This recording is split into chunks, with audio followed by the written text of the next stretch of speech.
Give me coffee in the morning, gotta have the caffeine. Wake me up, shake me up, dip me like a lassie. One sip, two sips, and I'm feeling so alive.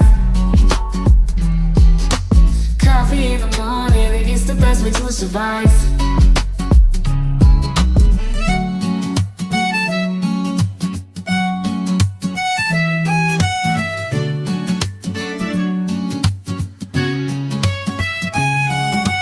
Woke up in the morning, sleepy eyes yawning. Jumped out of bed, started the day, opened the curtains. Felt the cool breeze, the sun shining on my face. But something was missing, I needed my job to chase. Give me coffee in the morning, give me coffee in the morning, gotta have the caffeine. Wake me up, shake me up, dip me like a lassie. One sip, two sips, and I'm feeling so alive. Coffee in the morning, it's the best way to survive.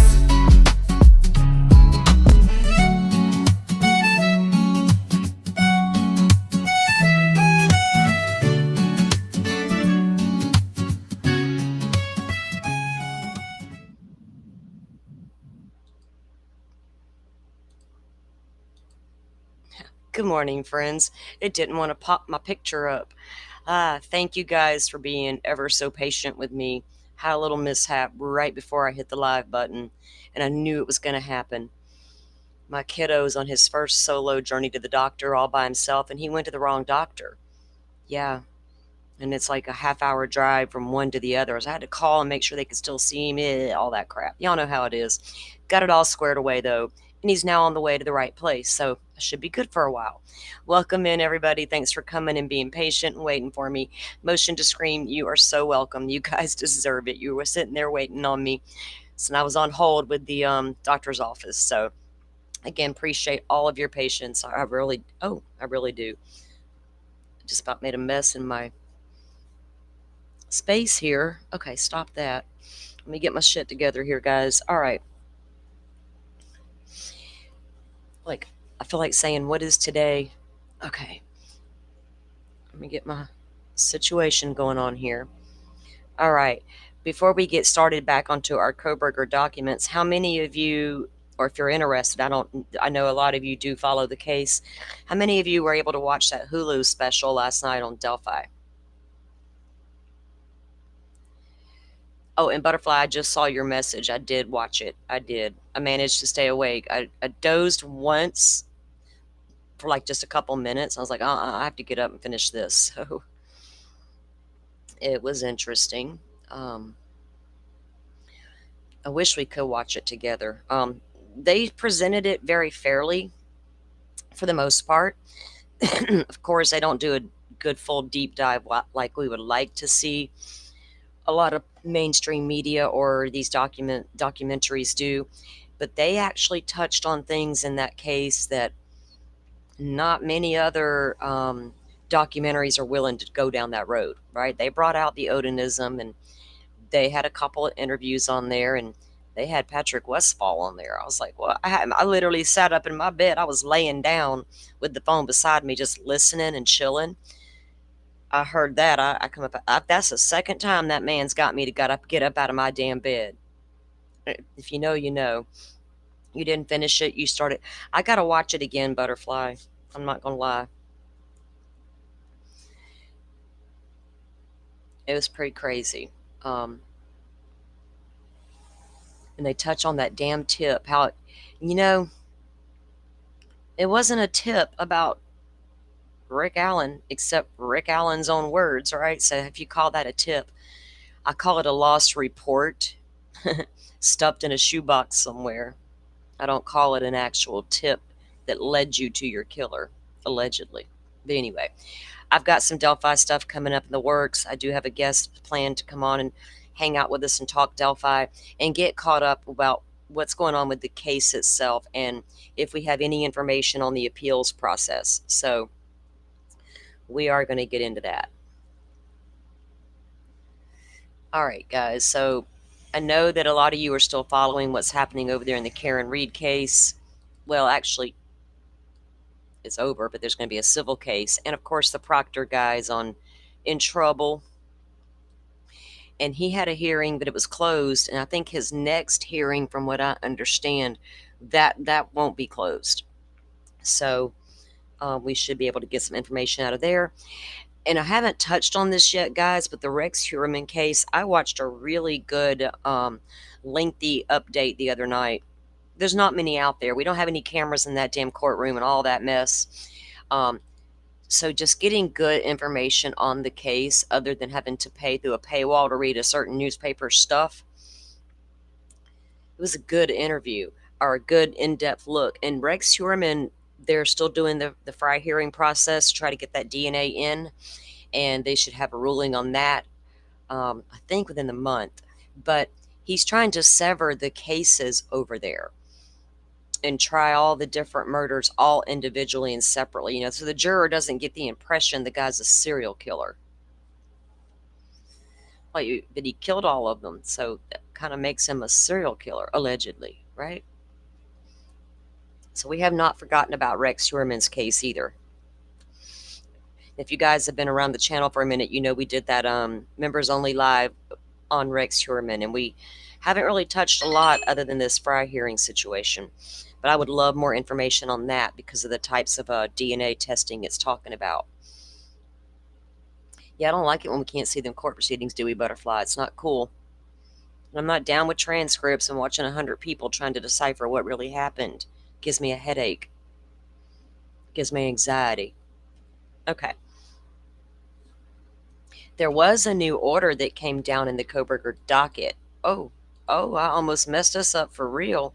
All right, y'all know if the stream goes down, I've done something I shouldn't have done.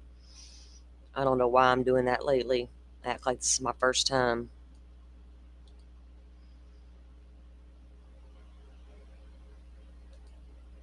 I stayed up so late last night.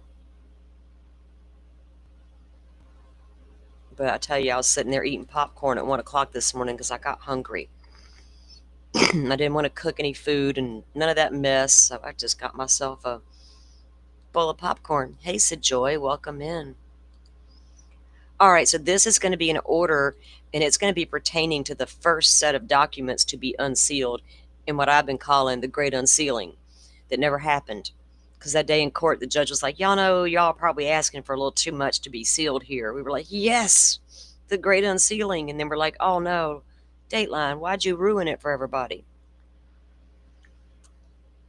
I didn't mind your episode, but did you have to go so hard? Okay. Order regarding the sealed documents, and of course, Idaho versus Kohberger.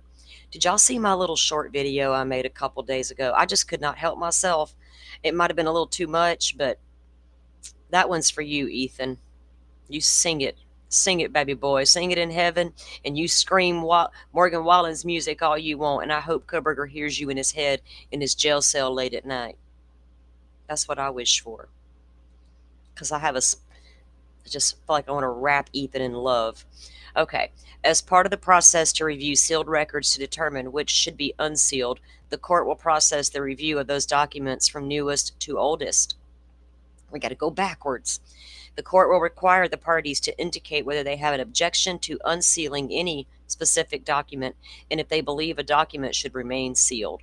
Now, this judge is amazing because he understands the public's right and the public trial, right? He totally gets it, and he's going to rule by the letter of the law, not his feelings. We don't got time for feelings sometimes in court cases. We got to set them aside occasionally to get a job done. When we're all too much up in our feels so much, sometimes it obscures our vision. That's the way I feel. It's hard not to get up in your feels sometimes with these cases, though, isn't it? I'm trying to stay objective. All right. So he wants them to make sure that they're all in agreement on what they can and cannot unredact. Simply citing a court rule, Ann Taylor, without more is not a sufficient response. Yeah, you can't really just give a court ruling and say, based on this ruling and, 15 states away. The response must identify each document by date, name and number of each document identified in the order of review and sealed status of a particular group of documents. The parties must file their response, including, if appropriate, a notice of non-objection with 14 days of the court's order identifying a particular group of documents for review of sealed status. Now, of course, medical records and things like that, I doubt we'll ever see. The first set of documents the court requires the parties input and outlined above include the following documents. State's Exhibit S1, and that was submitted on 5/7/23 from the sentencing hearing, which included photographs of each deceased victims and a photograph of the 6 victims together. And then in parentheses it says 5. So that would be the picture on the back porch of the friend's apartment that they all took that day of, that Saturday. And photos of their bodies. Oh, goodness. There's some things we don't need to see, right? 7/9/25, sealed Exhibit S1 to the state's response to defendant's 24th supplemental request. Boy, those 24 requests and ongoing just had everybody in an uproar. But you can tell by reading these documents as they're turning over things, and it's like, oh, I want this, I want that, which now we are all up to all these discovery requests. Didn't even mean they were, what's the right word? If they were really going to do her any good or not, right? Sheriff's return concerning witness KSF. KSF. None of our witnesses have those initials. Or the surviving roommate's initials aren't S or KSF. The people that were there that called 911, they're not KSF. 7/25, guilty plea advisory form completed by defendant. Second notice of filing defendant's additions, objections to the juror questionnaires. Sheriff's return concerning witness TAD. Not one of our surviving roommates. Order on defendant's offer of proof, alternate perps, unredacted. I want to read that one. I want to see what kind of nonsense, or is there anything to it behind Ann Taylor's alternate perpetrator document? What do y'all think? Think it's a big old nothing burger, or are we going to have to get popcorn and go, what are you talking about, Ann? What are you talking about, ma'am? Do you think it will, y'all think her alternate perpetrators concerned the people that were investigated early into the investigation? I would think so. Is she like, wait a minute, y'all didn't look at them thoroughly enough? 6/25, and notice the date, 6/25, when we get to when Jack D had to go back in recently to give up fingerprints. What fingerprints, I wonder, did Ann talk about in her alternate perpetrator document that she was referring to that made them go, we need to get Jack's fingerprints? Did they find fingerprints they never could identify? We saw the handprint on the window. We know it was a party house and all that mess. 6/25, sealed Exhibit W to defendant's 24th supplemental request. The state's amended notice of compliance to their motion to seal the witness list. On 6/18, court minutes for closed session. Oh, we didn't get to see that. Remember, that was the closed hearing portion that morning? We didn't get to see it. State's motion to seal ex parte filings, out-of-state witnesses. State's supplemental response to requests for discovery, expert testimony. I want to see what them experts had to write up, especially the ones who looked at Kohberger, but I don't know if we'll see it because of the HIPAA. State supplemental response to requests for discovery, expert testimony. There's 2 of those on 6/16. 6/13, sheriff's return concerning witness YR. I think those are going to be our Pennsylvania witnesses. Defendant's reply in motion for access. Defendant's reply to state's objection to defendant's offer of proof. So we'll get to, if they unredact all of that, which they should, we'll get to see what evidence in support of that offer the defendant really had and the state's objection to that. I really want to see that alternate perp stuff. State's motion to amend witness list and supplemental expert discovery. Because let's be honest, if you read some of that, will it change what we think? It might. It did in Delphi. Just saying. Order sealing state's response to defendant's motion, special investigation. That's going to pertain to the leak with Dateline. Order sealing the state's response to the defendant's. Now we're going to get to see that motion as well. Order sealing defendant's motion for access and objection to court order. Motion to seal state's response to the defendant's motion, special investigation. The state's response about the special investigation. I wonder who all they're looking into as the alleged leakers. Like each cop, you know what I mean? Each investigator, or was it FBI leaking shit? I don't know yet. Does it even matter at some point? I guess if you're breaking the law, it does. Defendant's objection to release of privileged and confidential work product. Defendant's motion for access and fair investigation. Motion to seal defendant's motion for access and objection to court's order. And then we have a witness list, defendant's second amended phase 2 mitigation list. Order staying order. Order sealing defendant's motion and order for emergency order. Then on 6.9 again, we have order conditionally denying admission of additional exhibits as evidence at trial. What additional exhibits as evidence did they try to get in that the court said no? Order granting the defense expert analysis of evidence. Granting defense expert analysis of evidence. What evidence do they have besides a K-bar knife sheath with some DNA on it and some sketchy, grainy videos of cars and call detail records? That's all they had. A bunch of crazy writings by Kohberger. Order conditionally denying admission of additional exhibits as evidence. Order granting defense expert analysis. State's response to the defendant's motion for independent analysis. They wanted an independent analysis on 6/6/25. Do you think remember when we read in that one order that Ann wanted those certain items tested? A blanket. What was the exact list? I can't remember. There was like 3 or 4 items on there. I wonder if those are something.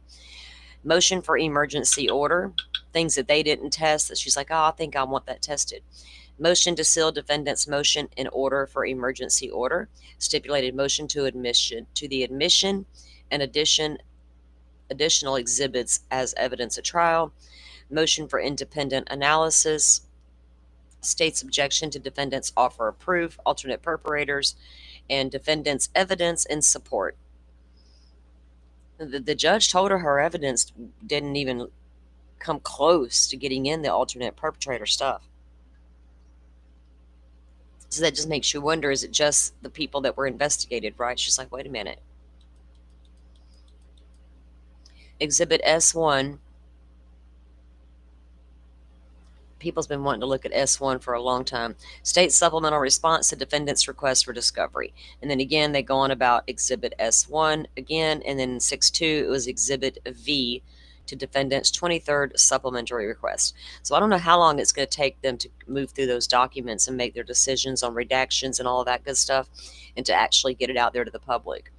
And how long is that process going to take? I mean, I'm telling you, we're talking 2.5 years of documents, thousands and thousands of pages from the time that case kicked off with the PCA. It's crazy.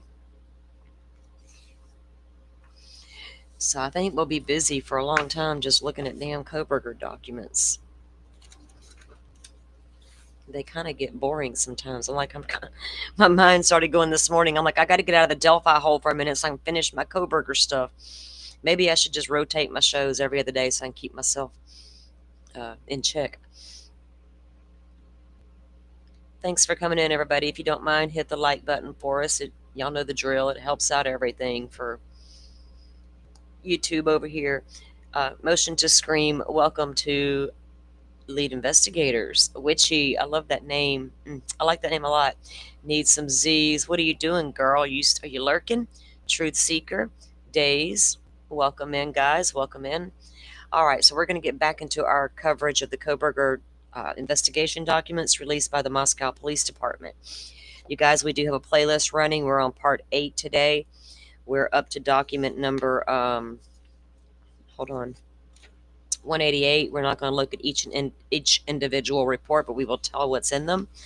And you can go back through the playlist starting with episode 1 and get caught up on all these documents that we're reading. All right, so let me get my documents pulled up here.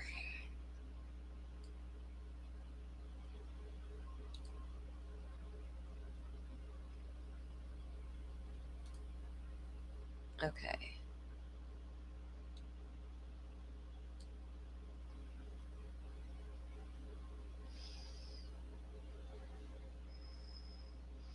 Okay, we're going to jump down to to report 194. Well, I'm going to tell you about a couple of them. On 188 report, they were receiving we read yesterday, they were getting documents and reports from WSU, and they're sending them over in installments, right? Moving through their warrant. So number 188 was installment number 7, and it was just WSU records on Brian Kohberger, grades and assignments, things of that nature they uploaded. Report 189, they received installment 8. And that one was interesting because it's text messages between Kohberger and his professor. But it doesn't show us anything to actually read, right? It's just, and it's about their conversation about his teaching job. So 190, report 190 was where they changed the Facebook parameter warrant dates. Remember how they realized Kohberger didn't come into the area until July, so they changed the dates on that warrant and resubmitted it. 191, report 191, recall detail records, and they did the same thing with those dates. They just amended the dates on the warrant and sent it back in. Number 192 was Payne just downloading a thumb drive of U of I records they had requested. And then 193 was a Instagram warrant update, changing the dates on that as well. All right. And then installment 9 of the WSU records came in report 195. So now we're going to jump to page to document 196. Let me get that downloaded and pulled up. Good morning, Forrest. Welcome in. What did I say? 196.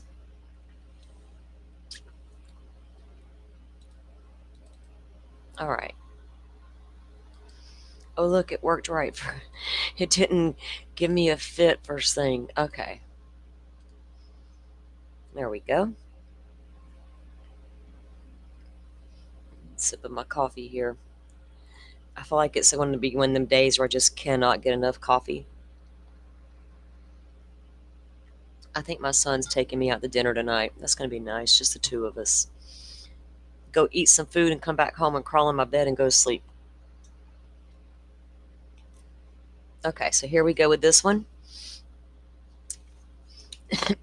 Now, hang on one second.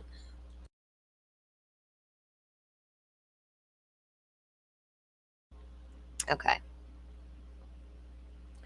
I was assigned the task of examining the call detail records that were obtained from AT&T pursuant to a warrant served by Corporal Brett Payne for the time frame of November 12th, 2022 at 0000 hours through November 14th.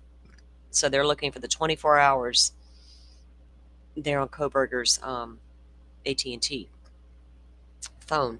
These records were requested for the account associated with the phone number, and it's redacted, known the 8458.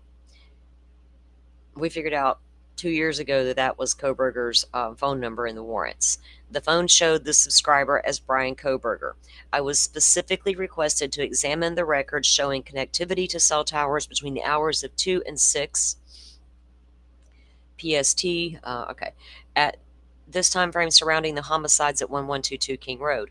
Although the records contained records for voice, data, and SMS usage in their 48-hour data set. I only located 27 data usage records in the specified time frame. So he only had 27 data usage records during that particular time period. To assist in mapping the location of the cellular towers and the direction of their sector antennas, I imported the data into CastViz. Oh, look, investigators actually are aware the way the cell tower points with their antennas sectors is actually important. They didn't need armchair detectives to tell them after all. Imagine that. 8458 phone connects with several different cell towers in Pullman. Everybody became a damn cell phone expert all of a sudden. People you didn't even know had a background in cell phones all of a sudden were making videos, and they were all experts. 8458 phone connects with several. I don't wonder if they ever watched cases from 10, 15, 20 years ago when they first introduced cell phone data. Or is this the first time a lot of them actually followed a case and read a document and understood an investigation? I think that probably happened in this case. Introduction into true crime for a lot of people was Idaho 4, and they had not a clue what the hell was going on or why a document has strange words in it.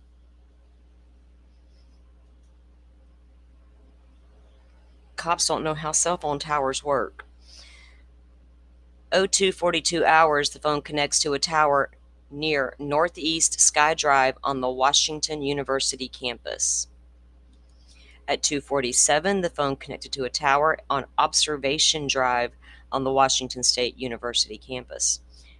He's on the move. In continuing to examine the data, I found an approximately 2-hour period with no interactions between 8458 phone and the AT&T network between 2:47 and 04:48, because he turned it off. Or he put it in airplane mode, they're not sure. And from what I've seen with other cases, they should be able to tell if that phone was turned off manually or placed into an airplane mode. Why they don't know which one, probably because it's genius phone wiping stuff. In continuing to examine the data, I found an approximate 2-hour period where the phone was off. The phone connects to a tower located near Paradise Ridge, south of Moscow, at 4:48. That's when he turns the phone back on. Wonder why he turned it back on instead of just leaving it off completely. Did he need to access his map to make sure he was getting home the right way, going the back way? Did he not drive that route enough to be sure and firm about it, that you don't need that phone to get you there? Or do we rely too heavily on the phone, Kohberger? I got so many questions for this dude's thought process. And don't think I'm weird because I want to know, but I do damn well want to know. I'm not into true crime because I'm here for the popcorn and the drama. I want to know about investigations. What makes criminals tick, right? It's not, Kohberger's not special to me. He's a special kind of killer. And I like to know about all of them, what's in their heads and what makes them work, what makes them think, what drove them there, all those things. I'm into it. I can't help it. I've always been into that aspect of it. And maybe not everybody wants to know those facts, but I do. From my training and experience, I know cellular devices can send and receive data to cellular towers with users' input, such as surfing the internet, or without the user's input. The normal reasons for a cell device not to show connections to a cell tower are the devices in range of the tower's the device is not in range of the tower signal. The device is physically blocked from receiving sending, such as a Faraday bag. We all wondered in the beginning, did he put the phone in a Faraday bag? When cops collect a phone as evidence, it needs to go into a Faraday bag because it stops all communication with that phone. No towers can touch it. Nobody can shake hands. We often wondered, a criminology student's going to know all about a Faraday bag. Shit, if he don't, he needs to do some learning, right? Us armchair people know about it, so he should have known as well. Did he put one? Did he use one? I don't know, guys. He might have. Would that explain? So was the phone really on, but in a bag the whole time? I'm so curious to know how he got around that damn phone. And them investigators can sit there and pretend on TV all day long that they're okay with it, but they're not. They want to know. They just don't want us to know how bad they want to know. They're trying to downplay it, like, oh, we got the guy. It's not a big deal. You're liars. Y'all know you want to know, because future criminals can do the same thing. What if there's one more weirdo like that out there right now studying criminology going, damn, he screwed up, but I bet I won't. It can happen. The phone connects with the towers south of Moscow, Idaho, which is consistent with travel back to Pullman, Washington, utilizing towers along the route.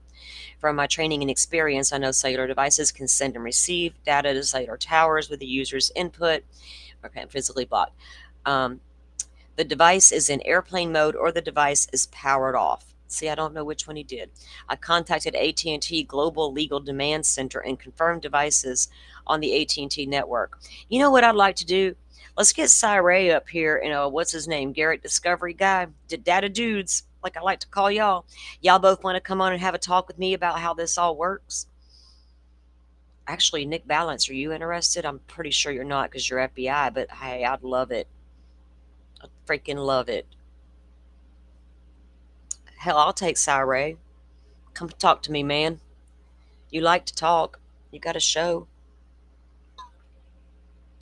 I want some explaining on how y'all can decide if a phone is off or in airplane mode.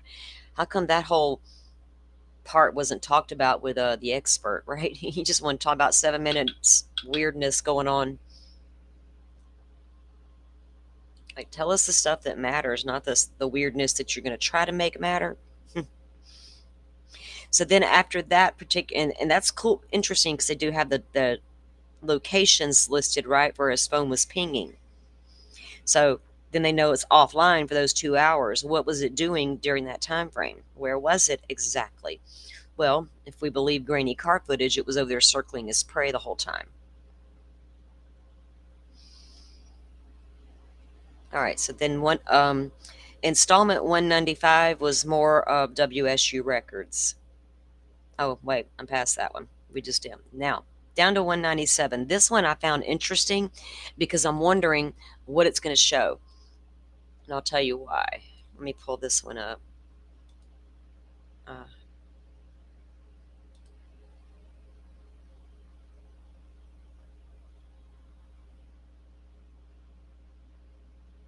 Number 197. Hello, Purple. Welcome in. Okay.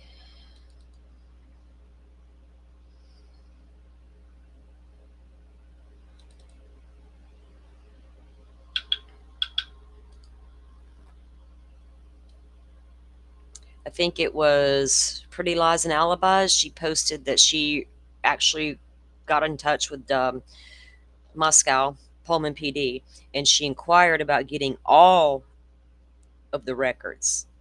Just like Ann, we want supplemental reports. We want all these emails. We want all of the things you're telling us you're uploading into evidence. Yeah, that stuff, $20,000. So I was like, we better get really creative with our FOIA requests. And Paula Mooney and Gigi both were like, yep, because we know, buckle up, right? You go asking for all of it, you're going to get massive dumps like we did with Stearns. But if you get specific about, hey, I want this body cam, I want that body cam, I want this set of reports, you'll get it back quicker, easier, and it costs you a lot less money. Instead of paying 20 grand for a bunch of reports that may not even be relevant, right? I wouldn't do it. I'm not paying 20 grand to read Kohberger documents. I don't care. If we never got them, I wouldn't pay for them. Like, this is public record, people. Come on. But yeah, dude, so people are still scrambling and trying to get all these supplemental reports coming out of these reports, right? And obviously, we want to see them. This one in particular, let me get the screen up so you guys can actually see what I'm talking about. And I don't know if it means anything or not, but I found the description of the information, and I wondered why. Because we have heard, I think it was the Dateline, or it was in one of the documents in the docket that said Kohberger was using the wiping software from WSU. And I was like, well, did he really use technology they had? Or did he literally go off the wall and download some app and do it? Or was he using their equipment? Because think about it, they're going to have the high tech wiping software when they're in demonstrating class and they're doing all the things. I would imagine. So I always wonder, was he using their stuff to wipe his materials with versus just going to the app store and downloading a free stupid app that's not going to erase everything? I mean, if it was that simple, every criminal in America would have a hold of that particular app and we'd all be wiping our phones constantly. So this report says that on Monday, May 15, 2023, I received an email from AS, who has been their contact all along with WSU, from the WSU containing a secure link and password for installment 9 of the WSU records requested via subpoena. I accessed the secure link using the provided password and downloaded a compressed zip file, installment 9 IT records, to the prosecutor. Upon doing so, I accessed the file and found it contained requested technologies information, not Brian Kohberger's school record. We got all that in other installments. Emails, text messages, screenshots, all about his little teaching job he was about to lose. This one pertains to technologies information. Is it like his school computer? Are they looking into things to do with that? I found that one interesting. What kind of technology information's in there? I want to know. Don't y'all want to know?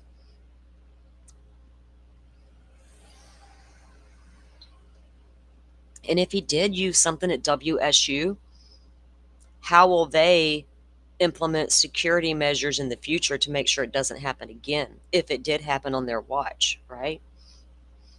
I'm sure there's security measures in place, but would you think that one of your students is about to use whatever's in this lab to benefit them, right?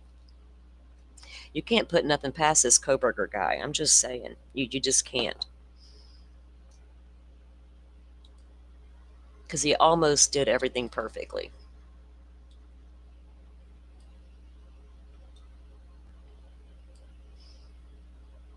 And I keep seeing these cops on TV talking about how they'd have got there eventually with that car outside of IGG. And I'm like, no, the more I read these reports, the more I'm convinced you wouldn't have.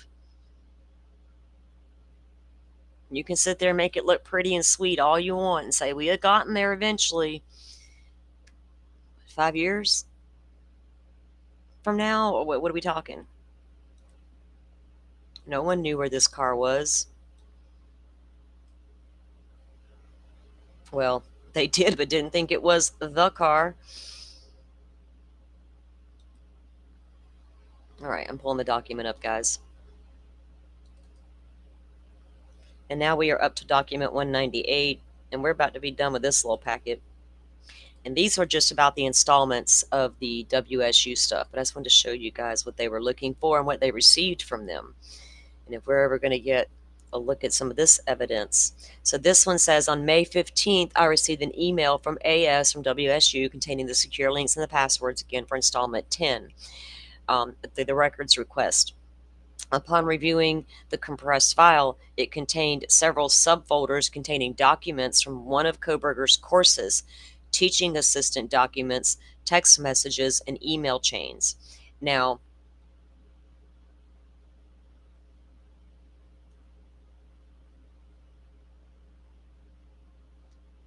I skipped a really important one.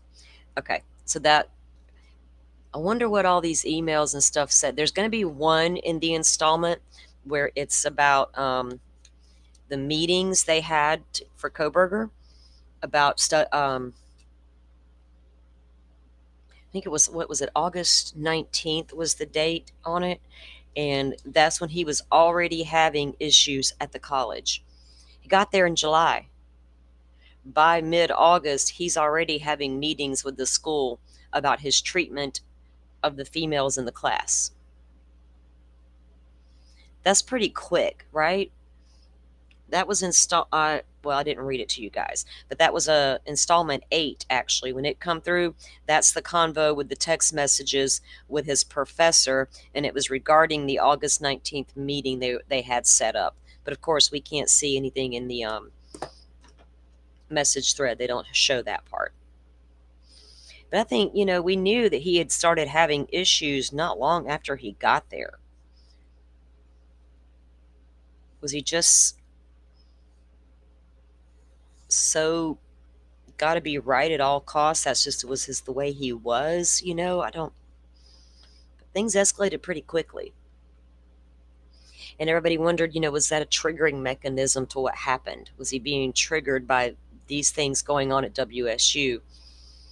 Did it prompt him to act on what he wanted to do quicker, or was it even a thing? You know what I mean? Do y'all think that the pressure from all that was going on would have affected him?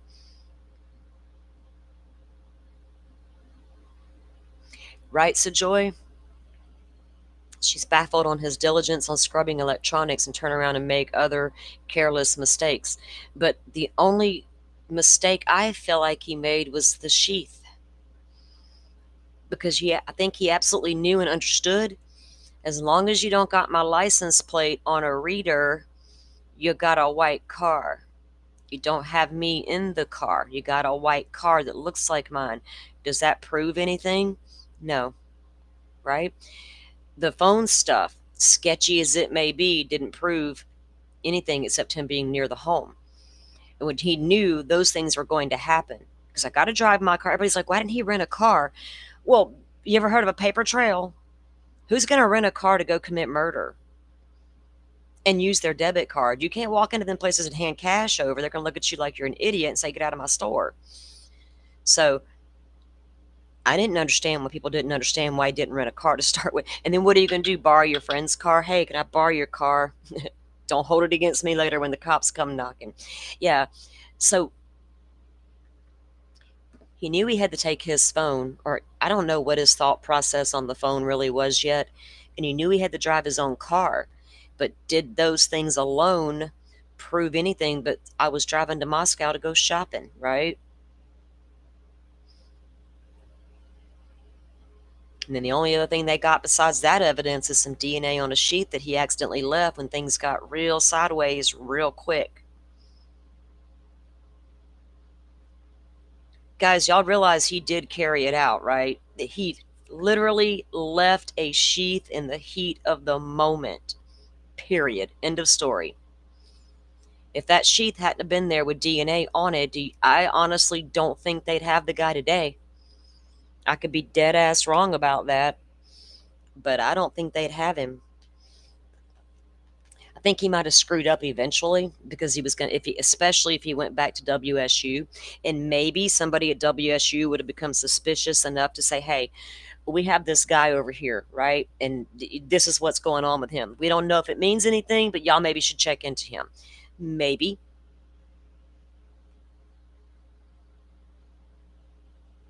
I just don't know how long it would have took him to get there without that sheath. That's crazy. Do y'all think if he had left that sheath there that he would be sitting in jail right now?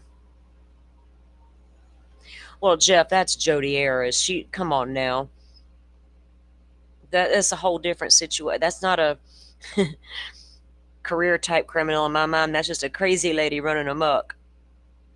I got to get this guy. I'm jealous. That kind of thing. The world's full of them people. Kill on a whim out of rage. But a planning guy? Y'all got Brian Cover messed up with your average killer. He's not your average killer.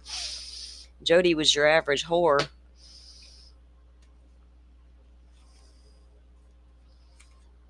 Oh, I said that word. Whatever. Lord, something's still on fire out there burning. Lord. Well, I hope no one's being directly affected by the fires. We don't like those natural disasters. Jeff, you staying out of trouble over there in Kohberger land, or you out there wreaking havoc amongst people? Maybe I should find out where you are so I can go sit with popcorn. Like, I'm bored. Where's Jeff at? Who's he messing with today?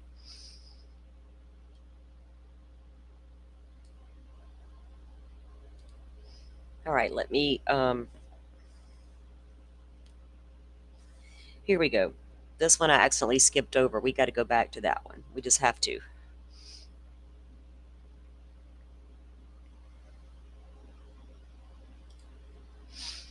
Okay, here we go. Oh, goodness gracious, my screen acted foolish.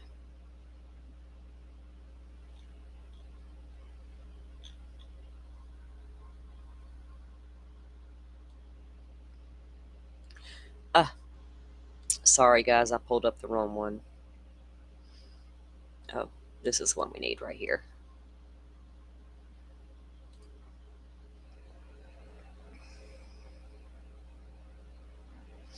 Oh, hey, low light, welcome in. Did the card lead them to the DNA? No. There was no DNA in Brian Kohberger's car whatsoever. None in his apartment, none in his parents' home. Only DNA recovered was on the sheath. Yes, low light. The DNA from the sheath was sent to the Othram lab in Texas. They have the contract with Moscow Police Department, and they began the process of the work, but they're only allowed to go in the front door, right? They can't sneak in the back door. And they found two relatives of Kohberger's. They were cousins. And then at one point, they put the brakes on whatever they were doing at Othram and turned all of that over to the FBI. FBI takes over. Within weeks, we have a name. And now they've owned it. Yeah, we did it. We've always known they did. When the PCA come out, it never mentioned IGG. And honestly, this is the first time that IGG was ever challenged in a case where IGG was used, and had the potential to set a lot of precedents with the Brian Kohberger case. The potential. I don't know where she went wrong. I'm not saying she could have got the guy off, because I don't think that at all, but she had a lot of potential things she could have done, and I guess she chose her best path.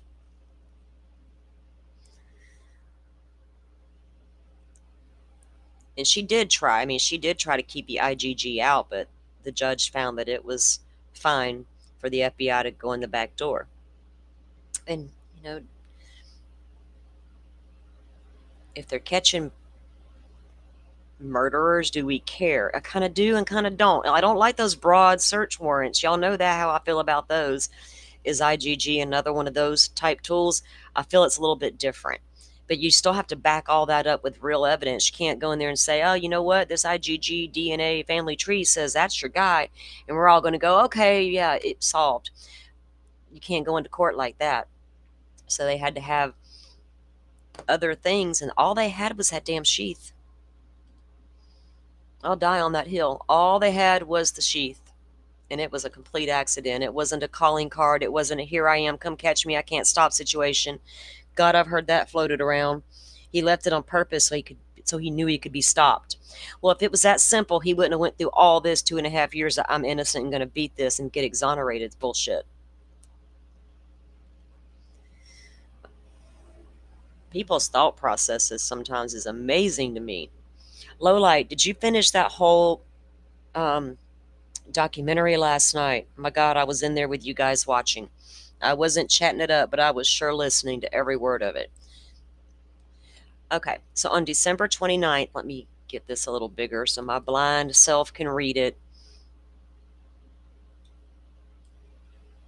Okay. Sit back in my chair. December 29th, 2022, ISP Detective Sergeant Gilbertson, FBI Special Agent Shirley. Look, there's Special Agent Shirley. Is he calling up YouTubers on the phone today and talking to them? If you know, you know.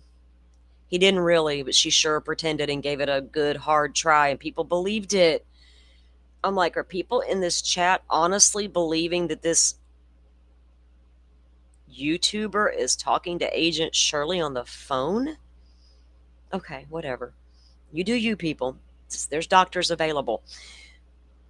So they arrived together with Special Agent and Gilbertson arrived in Albrightsville, Pennsylvania, in preparation for the service of the arrest and search warrants for Kohberger and his family's residence in Albrights, Pennsylvania.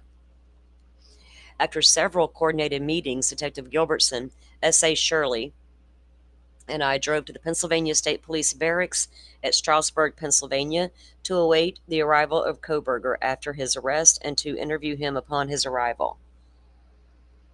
Y'all remember that picture we shared they took of him right after the arrest, or while he was still in his little zip tie cuffs? And that wasn't no drinking game. At approximately 2 on December 30th, 2022, Kohberger was brought to the PSP Strasburg Barracks. And I know that Troop N was the state police troop that arrested Brian Kohberger. And that's important to know for future FOIA requests. Oh, lowlight, you fell asleep. You'll have to watch it again.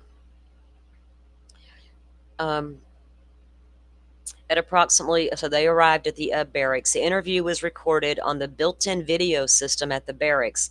Oh, and it wasn't recorded over accidentally?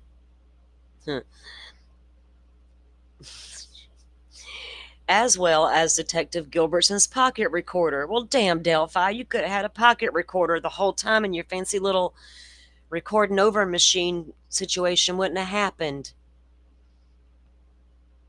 Detective Gilbertson and I were the interviewers present. This is a summary of interview with Kohberger, and it is not verbatim transcript, not a verbatim transcript of the interview. A full interview transcription will be attached to the case file. And y'all know that FOIA request has already been sent. Detective Gilbertson and I began introducing ourselves and stating which agencies we represented. When I stated who I was, Kohberger stated, "You do look familiar." To Detective Gilbertson, "Y'all reckon he saw him around town in Moscow? Kept one eye, that one eye on him at all times situation." Detective Gilbertson and I prepared our note-taking materials, and Gilbertson read Kohberger his Miranda advisement. Now, Kohberger hadn't been there that long in town, a couple months. He's recognizing the cops, or say they look familiar. Was it a familiar face, Kohberger, or did you run into him somewhere? After collecting, they read him his rights. Gilbertson asked Kohberger if he understood his rights, to which he replied he did. After collecting Kohberger's personal information and inquiring about any medications, Gilbertson and I began to speak to Kohberger. Gilbertson asked Kohberger about the SWAT operation at the house, to which Kohberger replied he was concerned about his parents and his dog. His dog. So were you sneaking out in behind Kaylee's house with some dog treats, making that dog real familiar with your scent, Kohberger? Because you're not as fucking dumb as people want to make you out to believe. You're very freaking bright. And if I can think to do that, and I'm just an armchair old lady, if I seriously wanted to do that, you damn right I'm about to make friends with that dog. If you watch criminals who come out and help with security and other things later after a stint in prison, one of the top guys in the nation will tell you, "I will not enter a home with a big dog. I will not enter a home with a small ankle-biting little shithead dog." Those are the worst of the worst. You don't know how dogs are going to react. Are they going to flip out and be all barkity barkity? Or are they going to be run under the bed and hide? You don't ever know about a person's dog, right? And with these reports we're seeing about Kaylee and her friends suspecting somebody in the bushes behind the house, and if Kohberger really was going around there surveilling the area, he knew about Murphy. It wouldn't be a stretch to think he'd be out in them woods, and if Murphy ran out there, he'd be like, "Hey, dude, what's up? Let me stick my hand out there. Smell me, dog." Gilbertson asked Kohberger if he was going to Washington State University, to which he replied he was. We made small talk with Kohberger about sports for some time. I don't picture Kohberger as a sports kind of guy, although I hear he likes baseball. Kohberger stated he didn't follow WSU football much, but was a baseball fan. Detective Gilbertson asked Kohberger if he had only been at WSU for one semester. Kohberger confirmed this and said he came to WSU with his father on July 1st. Kohberger then went on to say he was a first-year PhD student in criminal justice and criminology. Detective Gilbertson asked Kohberger what the process was to apply for a PhD. Kohberger stated he applied to two places, UC Irvine and WSU. So it didn't matter. That's interesting. When WSU chose you and you said, yeah, I'll go there, then you decided to look at the area and what was available to you on a silver platter. Kohberger said he was going to graduate with his master's in criminal justice from DeSales and was inspired. Kohberger then asked if it was okay to engage in small talk like we were, to which we replied it was. So he's asking them, is it okay to engage in small talk with you guys? He's about to survey the cops again.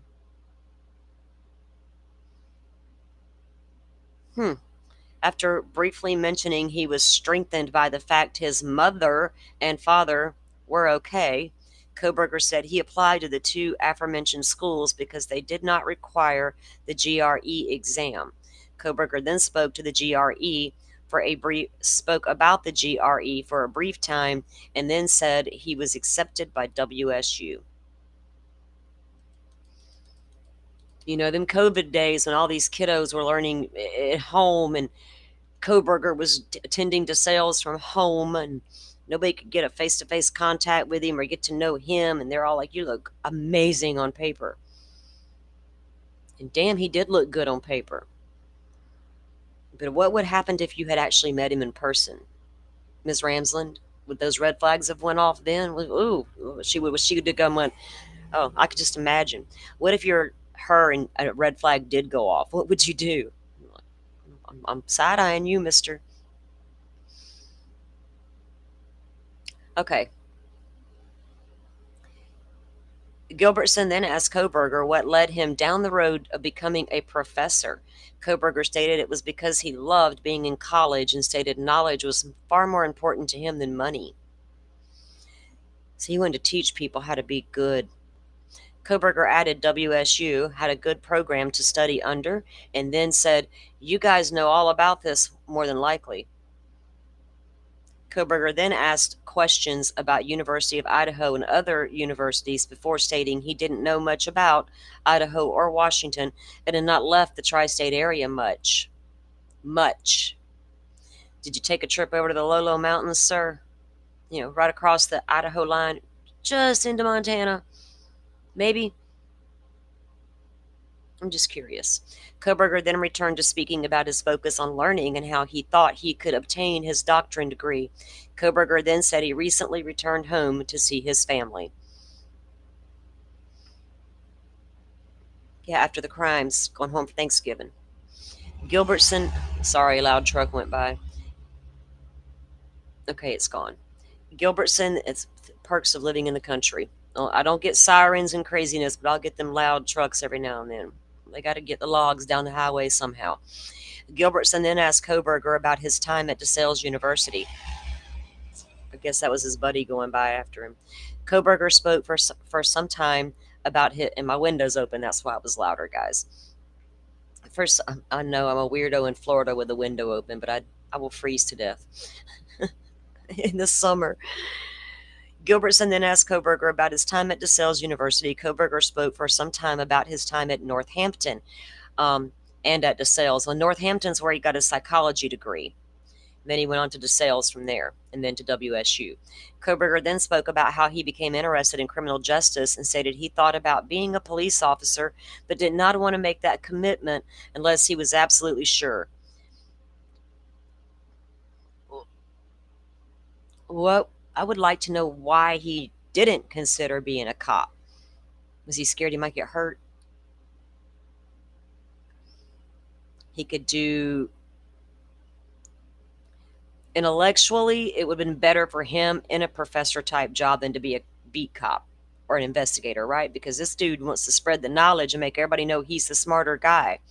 And only the smartest ones can teach you guys to go out and be cops. I feel like that's what he didn't want the bottom of the pole job. He wants to be the top cop. Well, he could have if he'd have worked his way up the gravy train there. Okay, so he wasn't sure about being a cop. He wasn't absolutely sure. Kohberger then continued to speak about his education and universities. Kohberger also spoke more about, you know what, also being a cop, you got to have a pretty good personality. You can be a jackass cop all you want to, but you're going to get a lot further in life if you're not the jackass cop. This guy would have had every person he ever approached angry at him, right? He'd profile everybody and be condescending and probably get all kinds of complaints lodged against him. Now, could you imagine if he had become a cop? Right, Pokemon? He can't handle that confrontation. He doesn't appear to be able to handle it at all. You're right. He likes to sneak around in the darkness, don't he? He thinks he's living over there in Delphi. Kohberger also spoke more about the process to get into the PhD program and how competitive it can be. Gilbertson then asked Kohberger about his move to Washington. I went the wrong direction. Kohberger said he drove across country and wanted the challenge of driving cross country and experiencing it with his father. The challenge of driving across country. How many people have done that in their lifetime? A lot. It's a challenge, yeah. You get tired and, tire could blow out, shit like that. Sightseeing. He tries to make himself sound so intelligent and articulate, all those fake things that I can't stand in people. I'm better than you because my word is bigger. Just go sit down with that shit. Watch me cuss and get the same point across and do it better. And I'm just being an asshole now. Kohberger said he drove across country and wanted the challenge of driving with his father. Kohberger then said he took a different route back home with his father for Christmas break to avoid snow. We have always known that. Like, he really, on their way back from Washington back over to Pennsylvania, they did go a long way around and went through Colorado. And everybody's like, well, that doesn't make any sense. That was like completely out of the way. But Kohberger says that, and we always knew that the reason for that allegedly was the snow. And people had looked at trust me, people have dug up the weather reports, all of that. We're like, we're not buying it, Kohberger, but okay. I'm going for Thai food and I got to avoid all this snow. Just saying. Kohberger spoke about his travels and the risk of such travels in winter. Why didn't you just jump on an airplane and fly home? You're just going for the holidays, allegedly. You're going to go back to your empty apartment, allegedly, and go right back to your teaching job you were being fired from, allegedly. He was being fired, but he was allegedly planning to go back because nothing was wrong in Kohberger's world. It's just be the pretenders that we are. Kohberger spoke about his travels and the risk of such travels in the winter. He then began to speak about the beauty of the environment and its relationship to God and a higher power.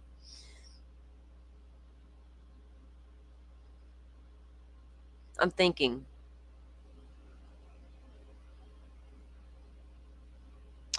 were there two very distinctive sides to Mr. Kohberger? I'm still trying to figure this brain out. He's talking about God, a higher power, and the environment. What have you been reading, Kohberger? We spoke about this for some time, and Kohberger said he was raised Christian but was always a skeptic except when confronted with the beauty of the natural world. So he was raised a Christian, but he wasn't sure if God existed, but when he sees the beauty of the world, he thinks, well, maybe he does. Gilbertson asked Kohberger if he had ever been to the Pacific Northwest prior to coming to WSU, and Kohberger said he had not. Where's Forrest going? Oh, okay. Well, enjoy your walk. I probably need to go for a walk. My shoulder's been hurting lately. Too much time at the desk. Too much time writing stuff down. I'm over it. I asked Kohberger if he and his father made any stops along their way back to Pennsylvania. They're wondering if he dumped that knife somewhere. We know they got the license plate reader from in Colorado. He told me they visited Colorado, but the main goal was just to drive. Kohberger then told a story about seeing an unmarked police car near Kansas speed up behind him and then drive away. Kohberger thought this was strange and was unsure why it occurred. Um, Unsure why it occurred. Like, he doesn't know he's a bad driver? That made him nervous. If he, like, specifically brought that up, okay, you already got the two stops in Indiana back to back. Then you got a Kansas City cop speeding up behind you and then taking off. Dude's nervous. Kohberger thought it was strange and was unsure why it occurred. It's like, don't look at me. I'm an innocent guy driving across country. Could y'all explain why that cop rolled up behind me? We picking up more gummies, Pokemon? Shit, yeah. I do need a refill.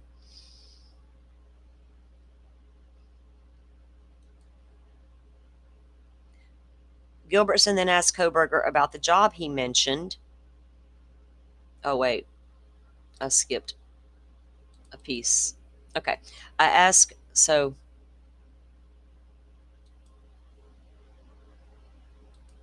he asked about stops. Kohberger told them the story about seeing the unmarked car, and it was strange. Gilbertson then asked Kohberger about the job he mentioned. Kohberger stated he was a teaching assistant. Kohberger then talked about how busy he was and how the funding package that comes along with being a teaching assistant is what makes the extra work worth it. Yeah, and when you get fired, you all lose all that funding, and there goes your college career. It wasn't just about your teaching job. You were an actual student for 4 years as well. That would have been gone.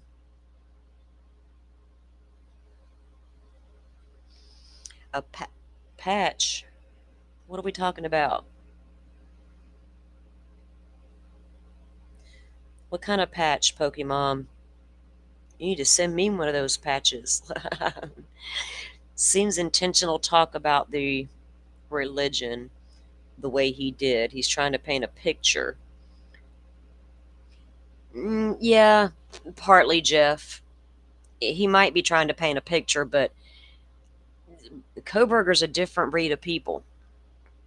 He says some of the things he says because that's just his nature. That's just Brian Kohberger, right? I don't think that there's like you know how some narcissist type people are so manipulative. That's all they do is manipulate. I don't feel like he's trying to manipulate. He's just always trying to explain himself.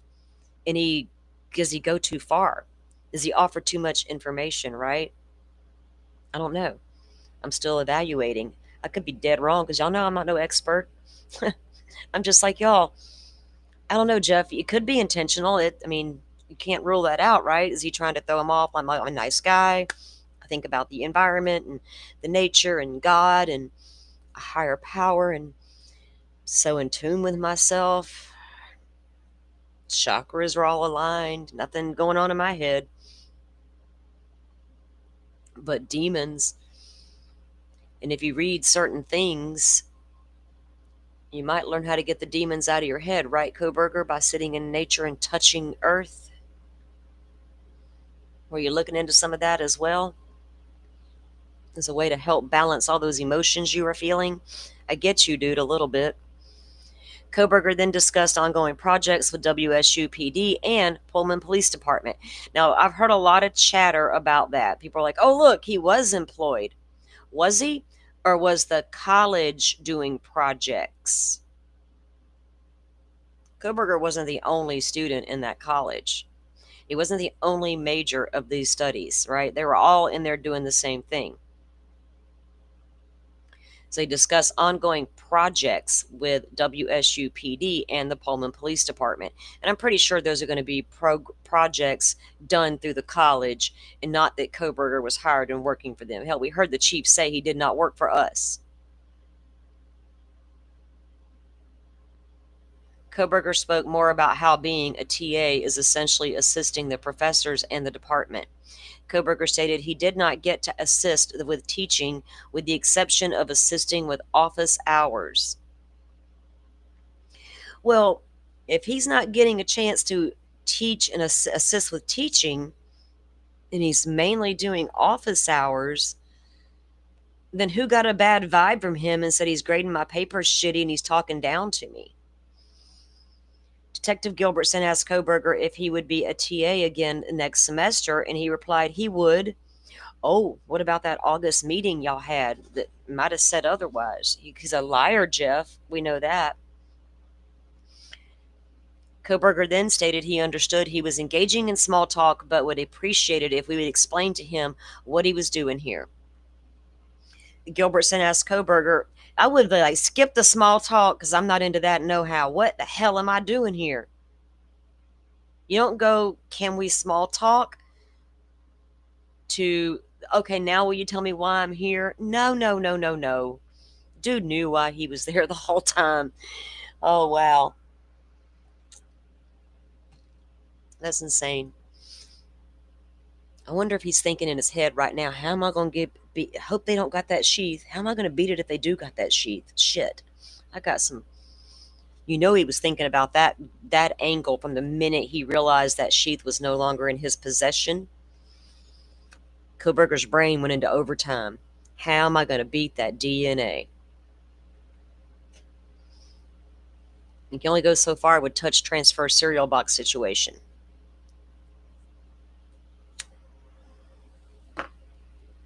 And he knew that. Kohberger then stated he understood why they were engaging in the small talk, wanted to know why he was there. Okay. He said he wanted Gilbertson to tell him. Gilbertson said, we were there because of what occurred in Moscow, but did not provide any further detail. Gilbertson asked Kohberger if he watched the news. Kohberger said, I watched the news. Gilbertson then asked Kohberger why he thought I looked familiar. Finally. Kohberger said he wasn't sure and stated I had a familiar face and looked like someone he used to know. Detective Gilbertson then said we were there because of what happened in November, just off the University of Idaho campus. Gilbertson asked Kohberger if he knew what that was, to which Kohberger replied, of course. When prompted to elaborate, Kohberger said it was the incident we had been investigating for how long has it been? What? Gilbertson asked Kohberger if he knew what that was, to which Kohberger replied, of course. When prompted to elaborate, Kohberger said it was the incident we had been investigating, or that the cops had been investigating. I was like, for how long has it been? Kohberger said there were probably several incidents, and then said he was aware of a homicide because of the WSU alert he had received. Detective Gilbertson asked when Kohberger received the alert. Kohberger said he wasn't sure, but thought it was the previous month. Yeah, it was. Gilbertson confirmed that was why we were there, and asked if Kohberger wanted to talk about that. Kohberger replied, well, I think I would need a lawyer. Kohberger then asked if we could explain to him what we were there for specifically, and added he was tired. That is a classic trait. Wow, that's how we shut down, right, Kohberger? You and certain people who have conditions like you, I'm tired now. I shut down. That's interesting to me. I need a lawyer. You guys are crazy. I'm tired. What are you specifically here for? Did you find my sheath? I do want to know that part. Gilbertson again stated we were investigating the homicides of the 4 students and what he had questioned, and that we had questions and things we hoped Kohberger could help us understand. Kohberger sat back and said he had the utmost respect for law enforcement, but stated it was a constitutional right to speak to an attorney, and Detective Gilbertson affirmed this. Well, sir, you set the standards for protecting constitutional rights, didn't you, Mr. Kohberger? You knew that's all you had going for you. Kohberger then re-engaged and said the only thing he heard of from Moscow was an alert that came to his phone. Kohberger said he wanted to talk to an attorney. Gilbertson said he would stop now because Kohberger wanted to speak to the attorney. Kohberger then asked where his parents were and if his dog was okay. Not where's my sister's. My sister's okay. Sister was there too, Kohberger. You just didn't like her very much, right? You don't care right now how she's doing, as long as mom and dad and the dog are good. Kohberger rearranged again and asked what questions we would have for him. He's like, I'm not going to talk to you, but go ahead and ask me those questions you wanted to ask me. So I can get a game up. Gilbertson then asked Kohberger again if he understood his rights and asked specifically what Kohberger wished. Kohberger asked what specifically we wanted to talk to him about and the reason. I told Kohberger he invoked his Fifth Amendment rights and we were not going to ask him any further questions. Good for you, sir. Good for you, because if you had, Kohberger might have had you. Kohberger asked again for the reason he was there, but added he would like to talk to the attorney. At this point, we concluded our interview with Kohberger and left the room. I want an attorney, but tell me why you're here. I want an attorney. Tell me why you're here. You know why we're here now. We done told you about that incident back in Moscow. Getting tips from Stearns. Ew.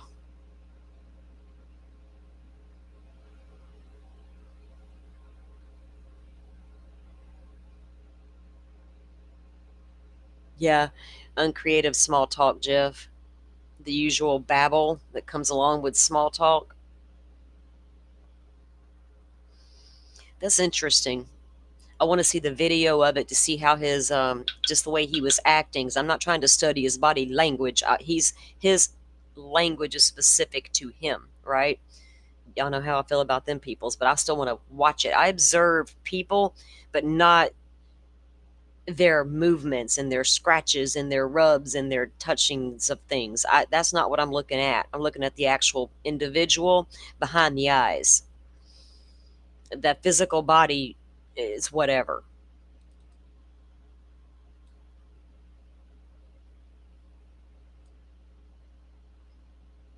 All right, I gotta get the next document pulled up and get me some more coffee.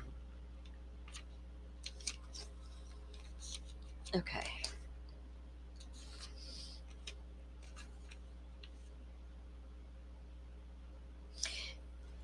So they got up to I think it was 10 or up to 10 different installments so far from WSU records pertaining to Brian Kohberger.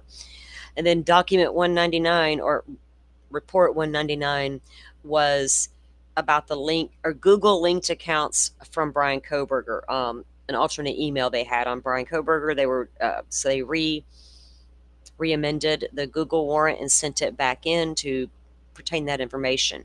And then document 200, that report is updating the date parameters on the Instagram warrant, the same way we saw with the other warrants where they changed the dates, realizing what dates Kohberger was actually in town. So that's all those documents were, and that wrapped up that block of docs, which was 151 through 200. Let me get all my notes back to get. And guys, we're not going to be here terribly long today. I do kind of got a half-ass headache, but I got a couple of things I need to do and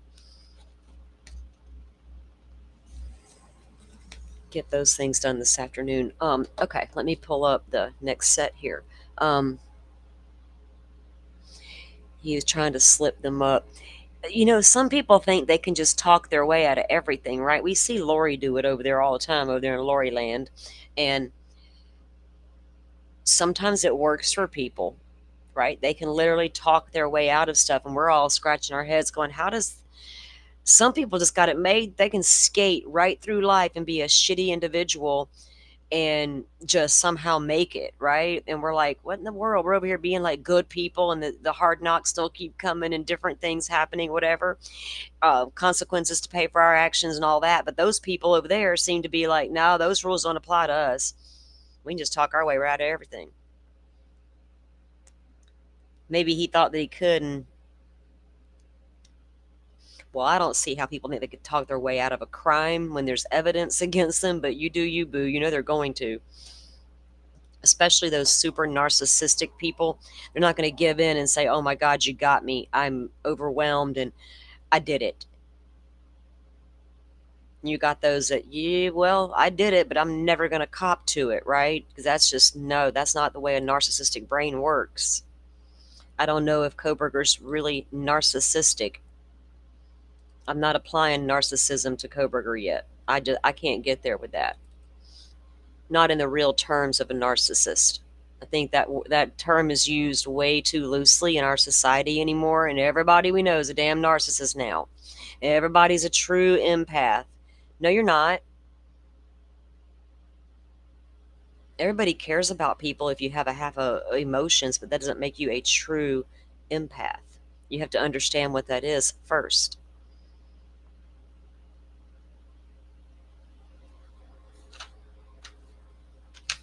Okay.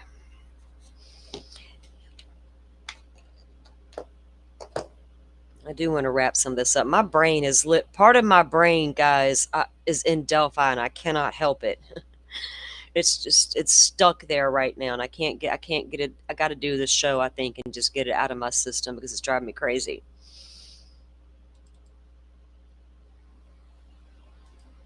Okay, so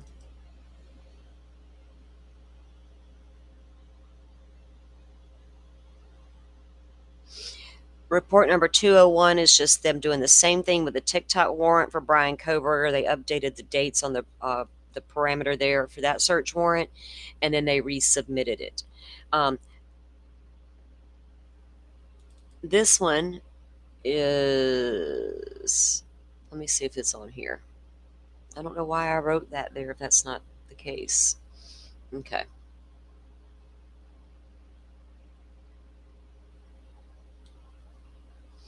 Oh, yeah. Okay.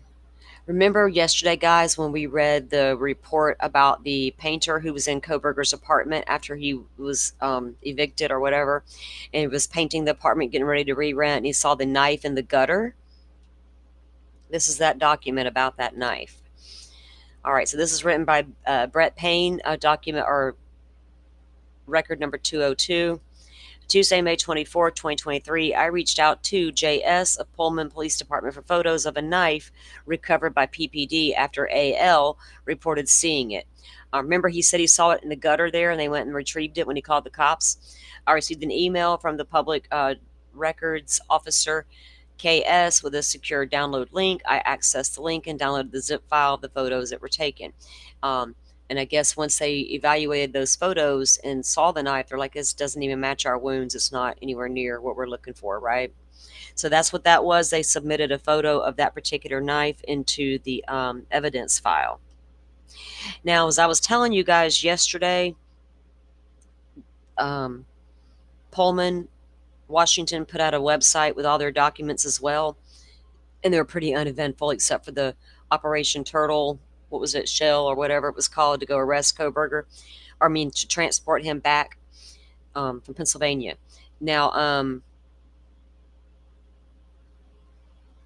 installment. Okay, hang on. I got ahead of myself is what I did. Let me do something real quick. Let me pull this up because I just got myself confused of what I was talking about. I got too many notes sitting here in front of me. Okay, let me get back to this. Let me pull it up so we can see it together.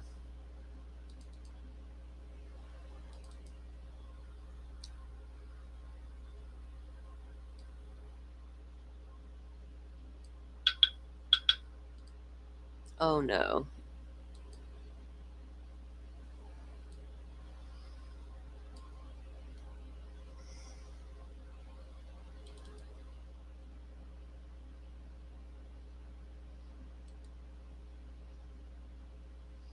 Okay, I want number 203. I don't know why this thing is acting weird. Okay, here we go.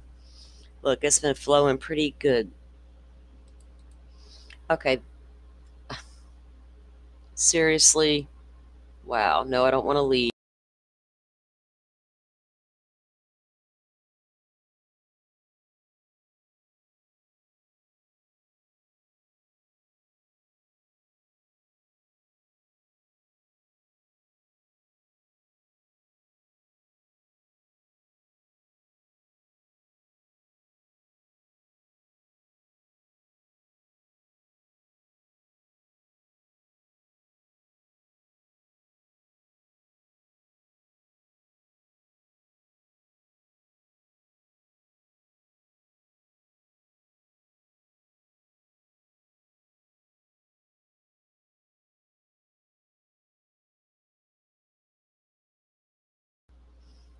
Okay, are y'all still there? I don't know what happened. Hold on.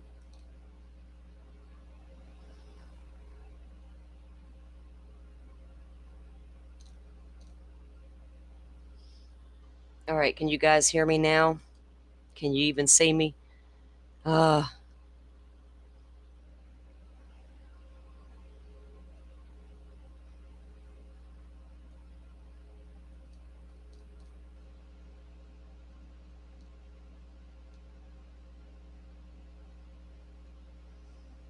okay, cool, thanks. I don't know.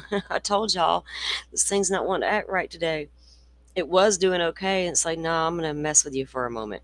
Okay, let me. Hey, Joe, how are you? Okay, great. Hey, Bright Will. All right, now we're back in business, guys.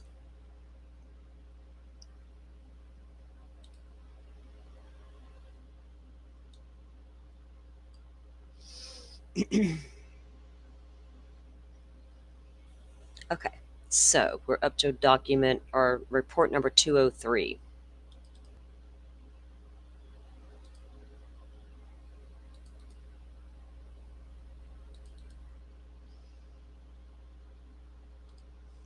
Now it worked properly.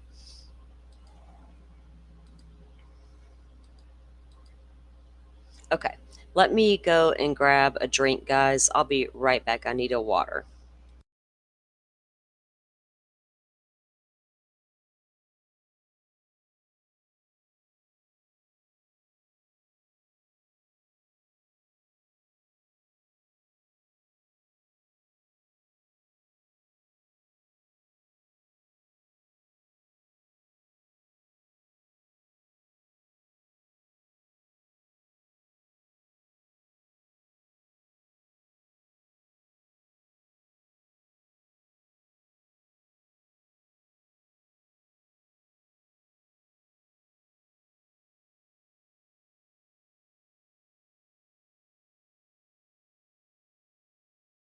Okay, I'm back. This is report 203, and this is another installment download from WSU, number 11. Okay, on Friday, May 26th, I received an email from AS containing the installment of 11 of the WSU records. Um, and we've got a running list of all these installments. I don't know how much of it will actually come out in the end. So he downloads the zip file to the computer. Upon reviewing these files, they contained email correspondence which appear to be after Kohberger's arrest. In addition, there is a risk assessment file which contains several pages of results of his risk assessment of Kohberger after his arrest. His risk assessment would be pretty freaking high, I would think. Now, in the documents that were released by Pullman, there are emails in there that we can read between these professors. They're not real involved, in depth, with a lot of that kind of information is not in the emails. That's going to be in reports and stuff. But they're discussing about how to handle the situation and things like that, about what do we tell the press, what do we, different meetings they were going to be having about Kohberger and things like that. So they were like trying to do damage control maybe, or just press control period. And they knew they couldn't say a lot because of the gag order that was put in place right after he was arrested, which I don't think they would have had a lot of comments anyway, without knowing more, because you're a damn college. You got this guy right here. So installment 12 that came down in those reports were emails and text messages that Kohberger at WSU with his professors about the meetings they were having and different things like that. So then a number 205 report came in, and it's a call detail records and the Snapchat. And same thing with the other warrants. They just entered the dates, changed them, and resubmitted the warrants. And now document 206 we'll take a look at.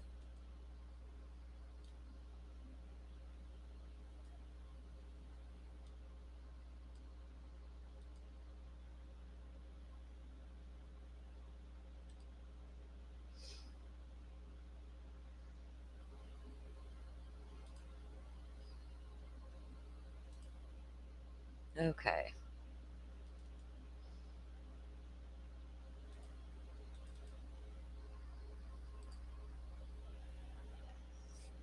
Guys, I need to text my kiddo real quick and make sure he made it to his appointment.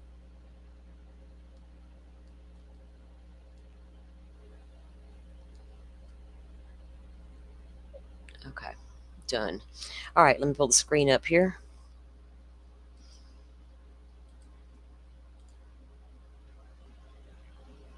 Okay, so like I said, this is 206 Brett Payne.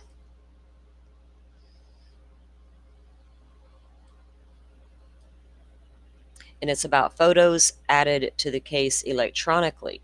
On Thursday, June 8th, Kaylee's birthday. On June 8th, I accessed Kohberger's white Hyundai Elantra in order to photograph items in the trunk compartment.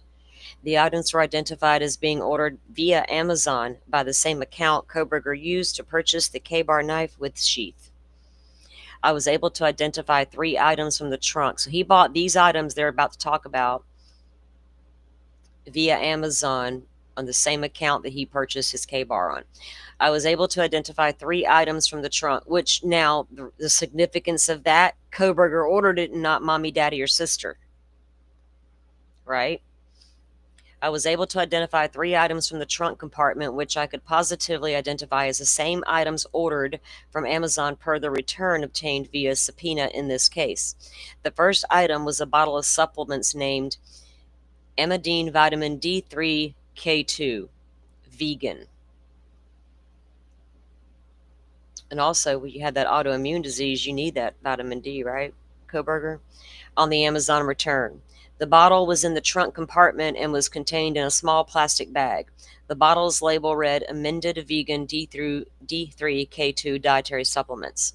The second item I positively identified and was labeled as Lead Brand Scissor Jack 1.5 tons on the Amazon return.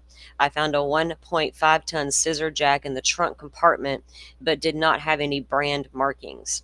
I searched the same name on Amazon and found the same item I located in the trunk compartment. It should be noted the jack came with a ratchet handle as well. This item was booked previously. The third item I located was labeled Cartman Warning Triangle DOT approved on the Amazon return. I located a red triangle plastic box with warning triangles inside. On the side of the box was a sticker which read Cartman on the top of the sticker and Cartman Warning Triangle DOT approved new on the bottom of the sticker. I photographed these items and attached them. Now, if he bought these items at the same time he bought his K-bar, and that was in March before he ever went over to Washington. So he's going to make sure he had his tire stuff in his car in case he had to change his tire like Stearns.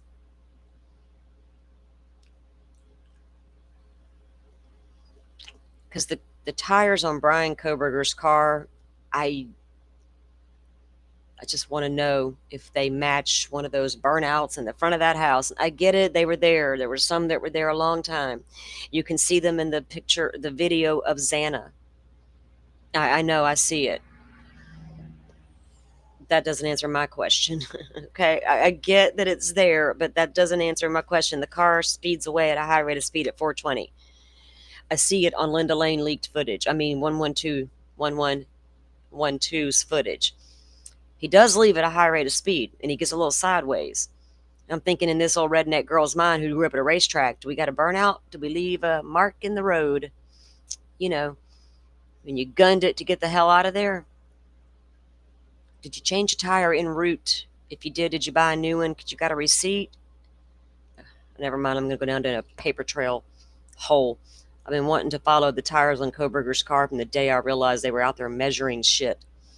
But I guess there was nothing to any of it because they could use that to place that car at that location, and they haven't done that. So I guess it was a nothing burger, as they say.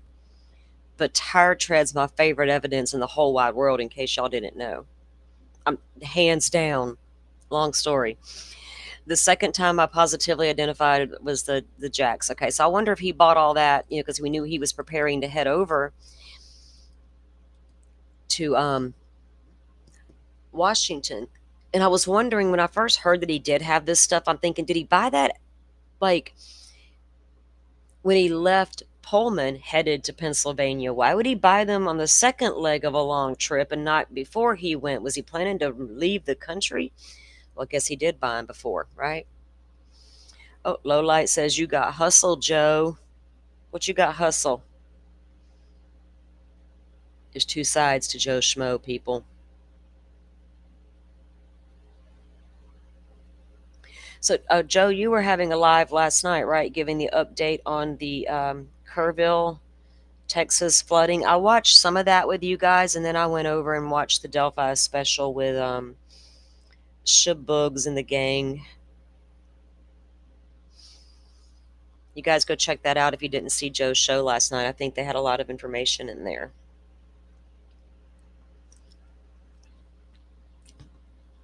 Okay, so let me see where we are on our list and what we need to look at. So they were searching Kohberger's car here. And I want to see those photos. I want to see really how clean that car was. Obsessive cleaner, you obsessive cleaning man. I mean, my son will clean up after himself and clean his house, but not like I do it. How meticulous was Kohberger? Pretty damn meticulous, apparently.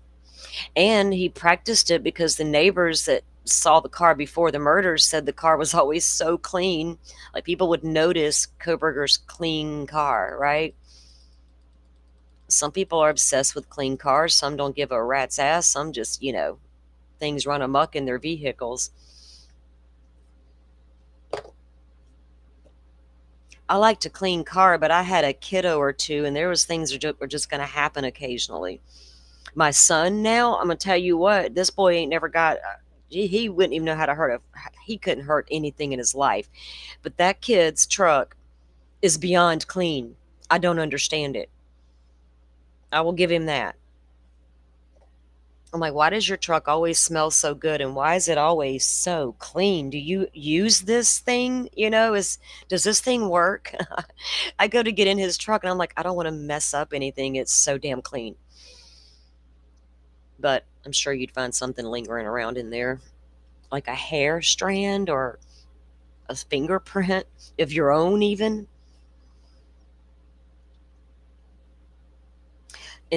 Okay, so number 207 was installment 13 and 14 from WSU, and part of that was they were showing giving up writings that Kohberger did, and there was something called a handwriting sample in there.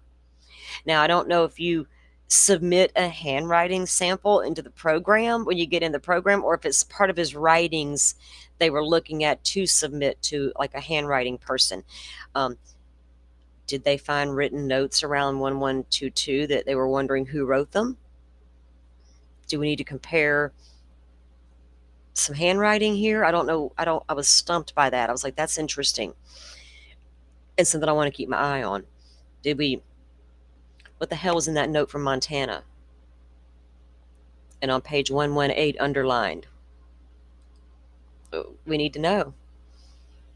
Hey, Leslie and Billy. How are you?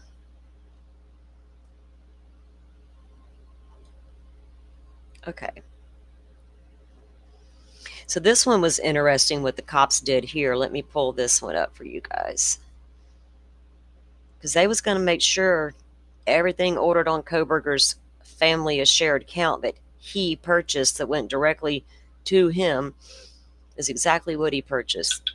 And I still can't believe Ann Taylor, and when I rewatched that hearing from April the other day, sitting outside, and it wasn't Ann Taylor, it was the other one, Alyssa, going hard about this family shared computer search, da-da-da-da-da. And I thought, oh my God, it's Casey Anthony case all over again.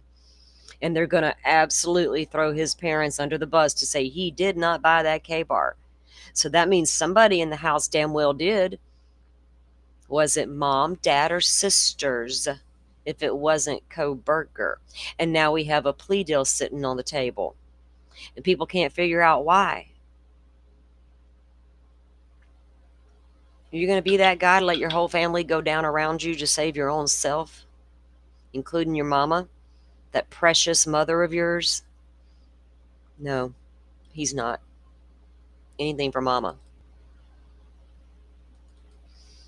And my own attorneys are about to throw my mama a slap under the bus, and I can't have it.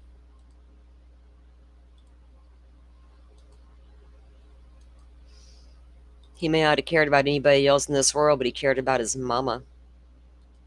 That I promise you.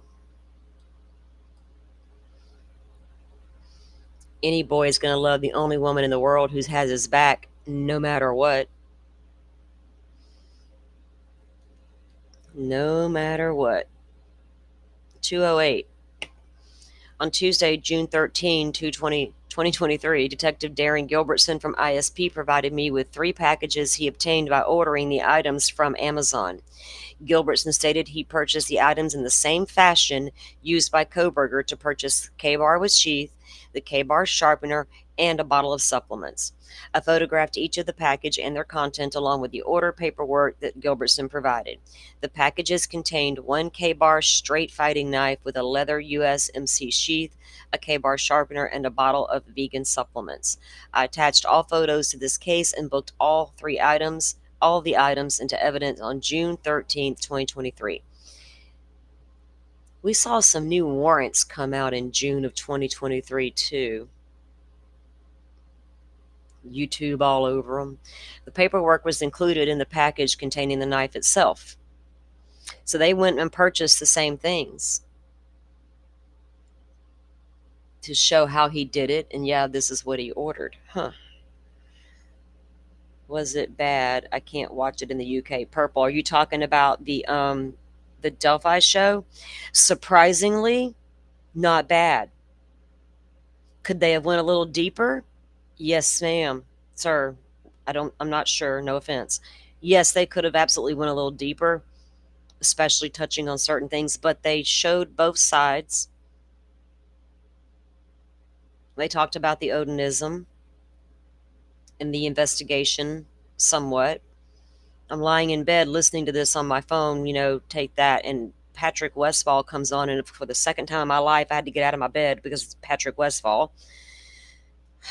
That's a long story, but it was pretty fair and pleasantly surprising to most of the ones in chat that were watching it along with me, right? We watched it over on Kick last night, on Shabug's Kick account that she was playing it for us. So we all went over there and watched it, and they had both Abby and Libby's mothers. That was nice. And I don't want to touch on it right now because it's not going to make a lot of sense to a lot of people, but it was something that stood out to me that Anna Williams said. And it probably means absolutely nothing, but it shed some light on something another friend told me one time about motorcycles and their Odin jackets. And that was what popped into my mind when she said, it's spring, the motorcycles are coming out. And I'm like, the motorcycles? What about the fishing and the hiking? But the motorcycles are coming, so we know it's spring.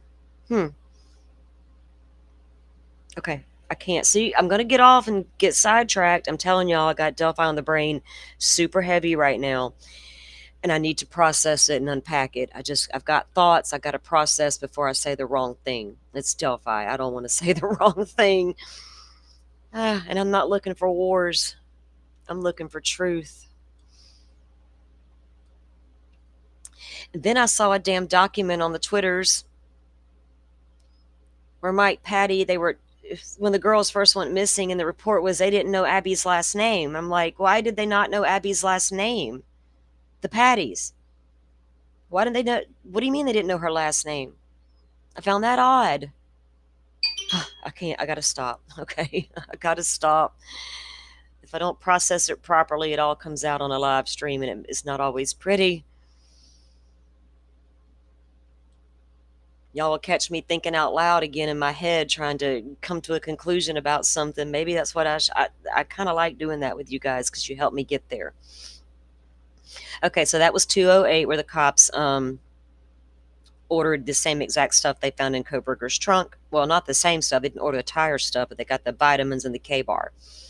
And remember, we heard in the court hearing how they were going to use this clear box to display a knife in to pass around to the jurors. Everybody's like, oh, does that mean they got a knife? Like, no, no, no. Go listen to the damn hearing again.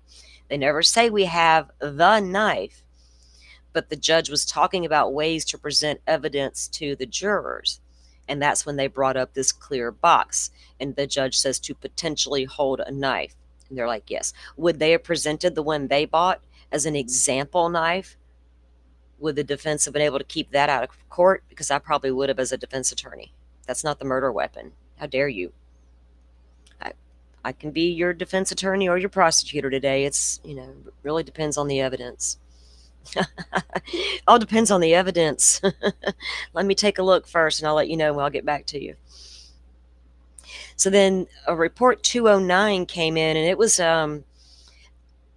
Moscow PD requesting information about an incident that occurred over in Idaho County that involved a stabbing. And Idaho County is down around Nez Perce, just below the Moscow area, but nothing indicated they were,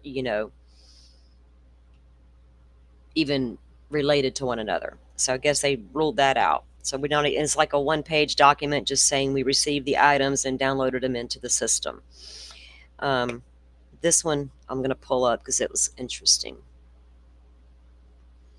Number 210 is where we're at now.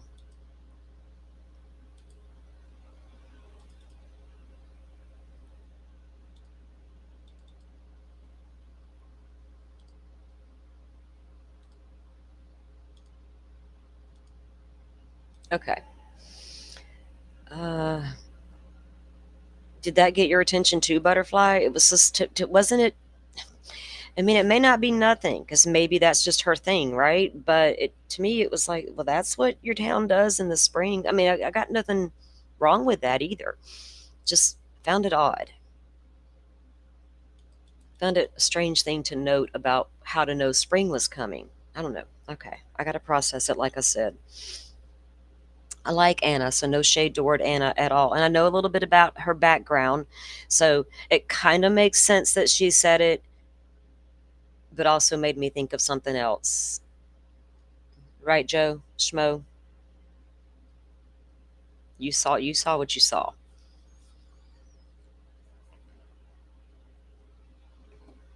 Okay, so like I said, this is number 210. June 7th, I reached out to Dr. VS, the chief medical examiner for the Spokane County Medical Examiner's Office, to arrange a meeting with the Latah County prosecutor's team. Dr. S stated she could meet on June 28th, which worked for the prosecuting team. So this all occurred back in November. They've done the autopsies, reports, everything. Family's gotten all the information, all that. Now we're up to June 28th of 2023. On June 27th, I met with redacted MPD evidence technician and had item number 733, which is the K-bar knife. And that's going to have to be the knife they bought, because they don't have Brian Kohberger's knife. They got a sheath.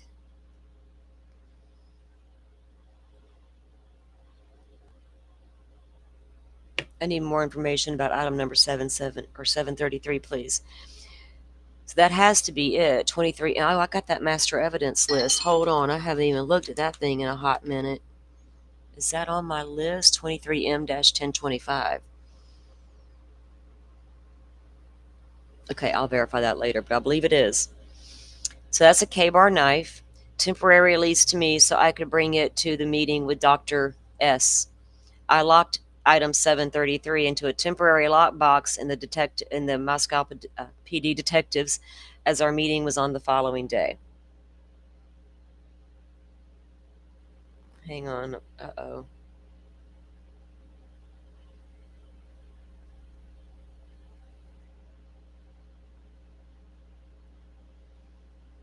Oh, okay. All right. Sorry, my kiddo messaged me after the doctor. I'll get the okay. Sorry, I gotta type back real quick.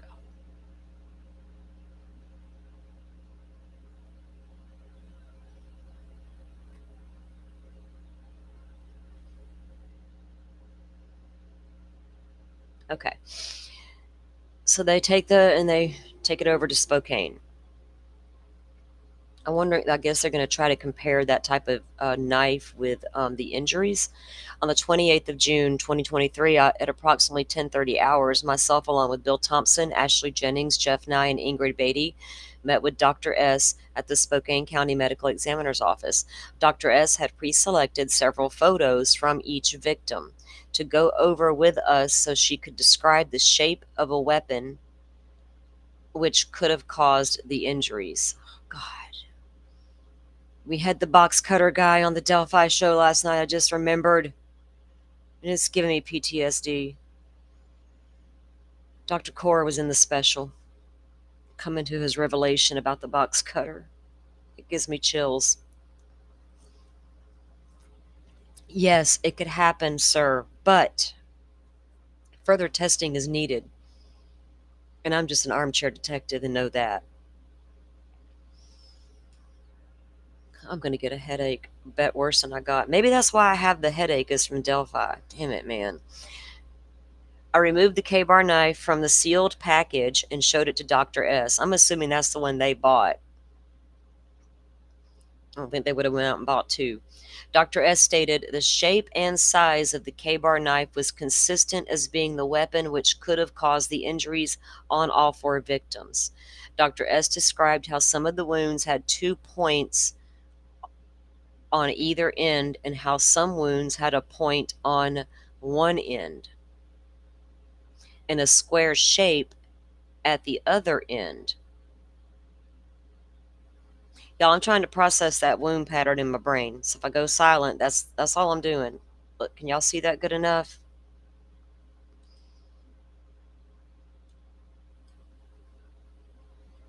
Hang on, I gotta make this a little bigger. I have to think about this because evidence is my jams. All right, so they got these.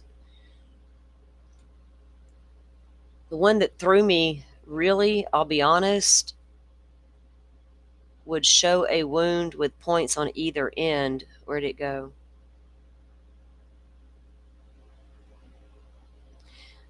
Points on either end. Where'd it go? Hang on. Let me start over. Dr. S described how some of the wounds had 2 points on either end and how some wounds had a point on one end and a square shape on the other. The square shape on the other end. I'm just imagining. You can see it, Rachel? I'm trying to see it, right? Like, it's hard to imagine that. Dr. S explained how the K-bar knife could have created these wounds depending on the depth of the injury. Exactly. And I'm wondering how deep that was if it left marks like a square shape on the end. What does that mean exactly? Dr. S explained the tip of the knife, having sharp edges on either side, would show a wound with points on either side. Dr. S described a deeper wound would show a point on one side and the square on the other, and how it matched the shape of the knife blade, having the single sharp edge on one side and a square edge on the other, below the tip. Dr. S pointed out some of the wounds had a mark that was consistent with the guard of the K-bar knife. We've all speculated about, right? Square shape could be the hilt. Yeah, that's what I was thinking, Rach. We're on the same wavelength there, and this is something we've all speculated for a long time anyway. S described how the wounds could look different depending on the skin stretching, the dynamics of the situation at the time, the angle or position the knife was in, when it was inserted and or removed. Was there twisting involved? Right? All right, Lowlight, thank you for coming in. You have a good one too. Appreciate you. We'll be getting together with you soon. Dr. S described how the wounds could look different depending on the skin stretching and the dynamics of the situation, and if they moved, or if the knife moved. Is like it. And think about it too. If your victim is struggling, it's going to cause different wound patterns, right? Dr. S described some injuries depicted that the strength of the weapon itself and the force used would have been great. So he went all in with every bit of power he had against girls and one guy that didn't stand a chance to start with. But you went all in super hardcore.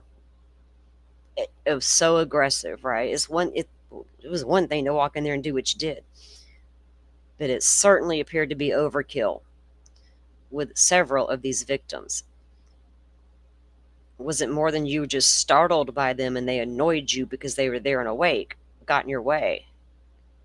So crazy. It was just like so personal feeling. That's what the experts call it, right? When you have wounds of this nature and all that, the overkill itself lends to it being very personal. Doesn't mean you have to know your victims, but the reason you chose to kill was very personal. There's not like a playbook for when you decide to kill people, right? It's a very personal thing. I know, Sajoy, right? Yeah. It's just a bargaining tool anymore. Even here in Florida, the leader in the country will put you to death in a heartbeat unless you're Stephon Stearns, unfortunately. And his case would have set a precedent here in my state with that new law that was going to put him to the death penalty. But God, it would have been challenged from the now to the day that man died in jail. But I would have said, let it go, let it be challenged. That one was worth the fight, right? If any of these death penalty cases were worth the fight, it was Stephon Stearns in Florida. And I don't know why the prosecution didn't.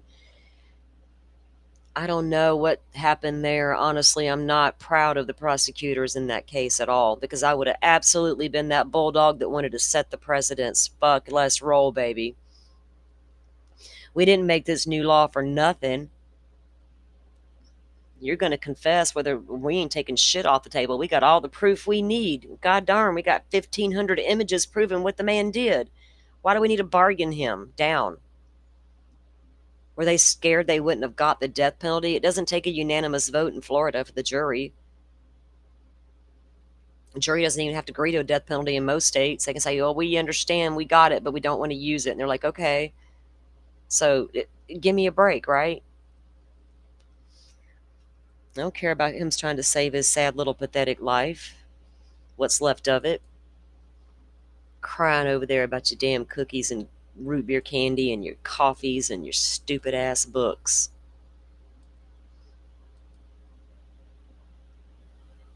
Thank God YouTube loosened up their little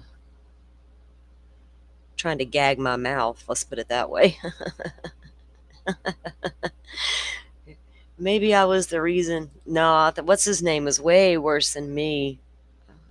Okay.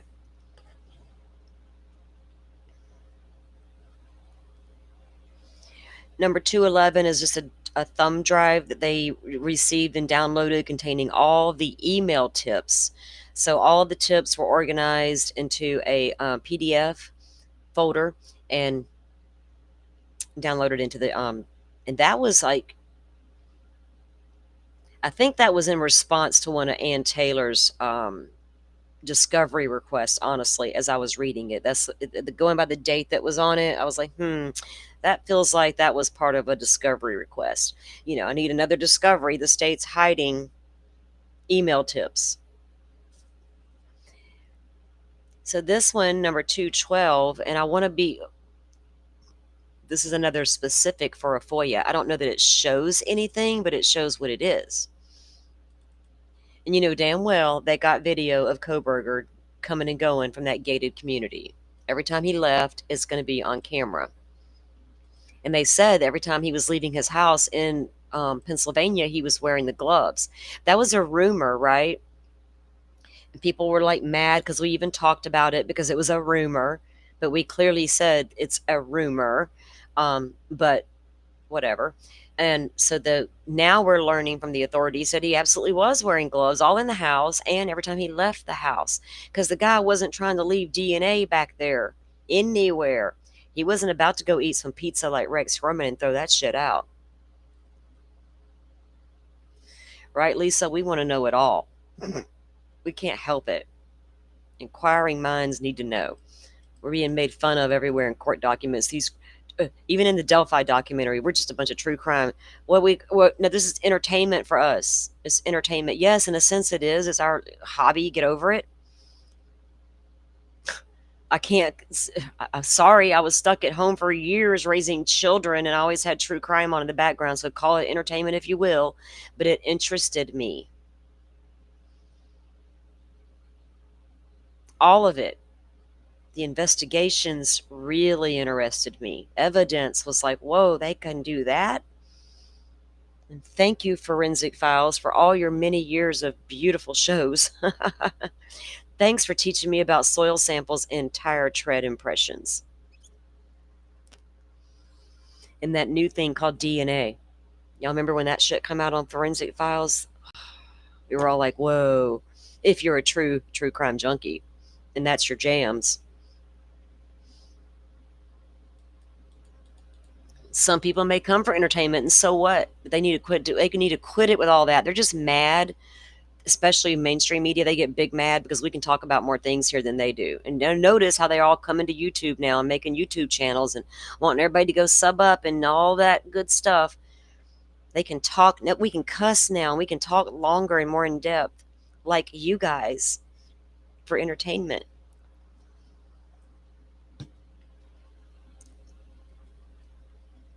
On Thursday, June 29, 2023, I located 2 thumb drives containing video surveillance footage of the access gates at Indian Mountain Lakes gated community wherein Kohberger's parents' home was located, and aerial surveillance footage and photos of the Kohberger residence.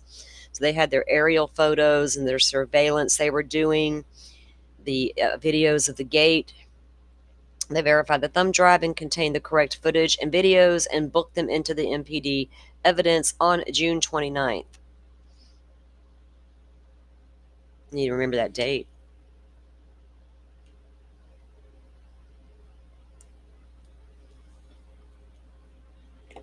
You fall. I don't watch them like I used to. Butterfly Forensic Files, and these days I fall asleep to documentaries about murder. I see some crazy cases. You can't say never. Never say never, and never say, oh man. I mean, come on. Sometimes down to the last minute, you're like totally shocked that that's the person, right? Like, wow. And the person you thought you did it the whole time was really just an innocent person. Yeah, it could happen. I see it every night.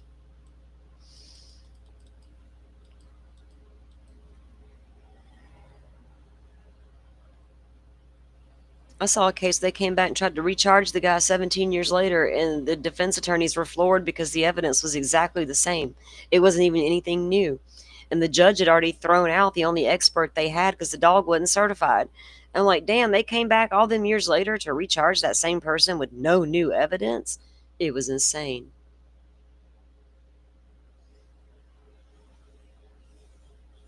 Okay, so number 213 is what we're up to.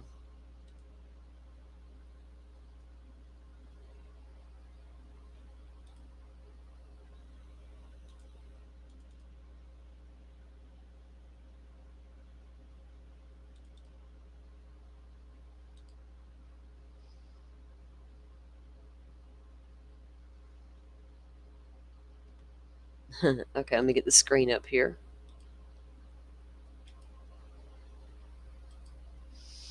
Alrighty.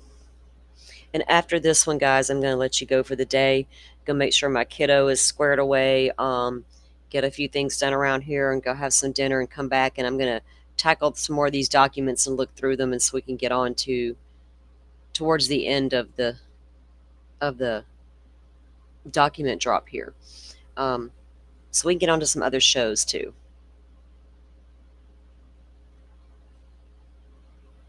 There's some crazy things going on out there in this world with crimes. Y'all watching that Devil's Den story, and the one where the little baby was found abandoned on a stranger's doorstep, and the parents and her grandmother and I guess it was her uncle. He was 15, but he was her uncle. They were all murdered. And apparently that guy was in a relationship with that lady that lived, the mother of the kids. That was like the last update that I saw. So between November 25th and December 7th, it doesn't know what time, is he not real sure about the date? Between the 25th and December 7th, I received a thumb drive from WSU Police Department. The thumb drive had a listing of license plates WSU Parking had on file. I provided this thumb drive to FBI employee to be transferred to their shared drive. I then placed the thumb drive into my filing cabinet in my personal office, and they booked it all into evidence. Now, they didn't have Brian Kohberger's license plate in any of the videos they've obtained all through town. They could never, if they could see it, they could not make out what this car was.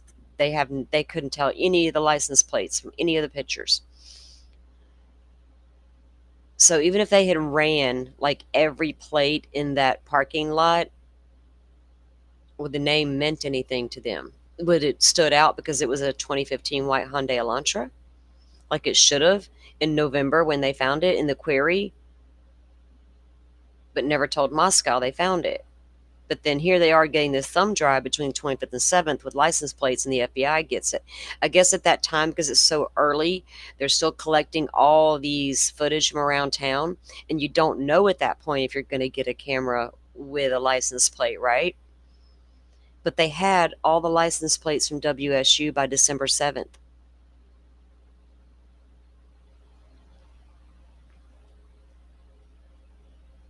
And they still didn't know Brian Kohberger's name until the FBI gave it to them thanks to IGG.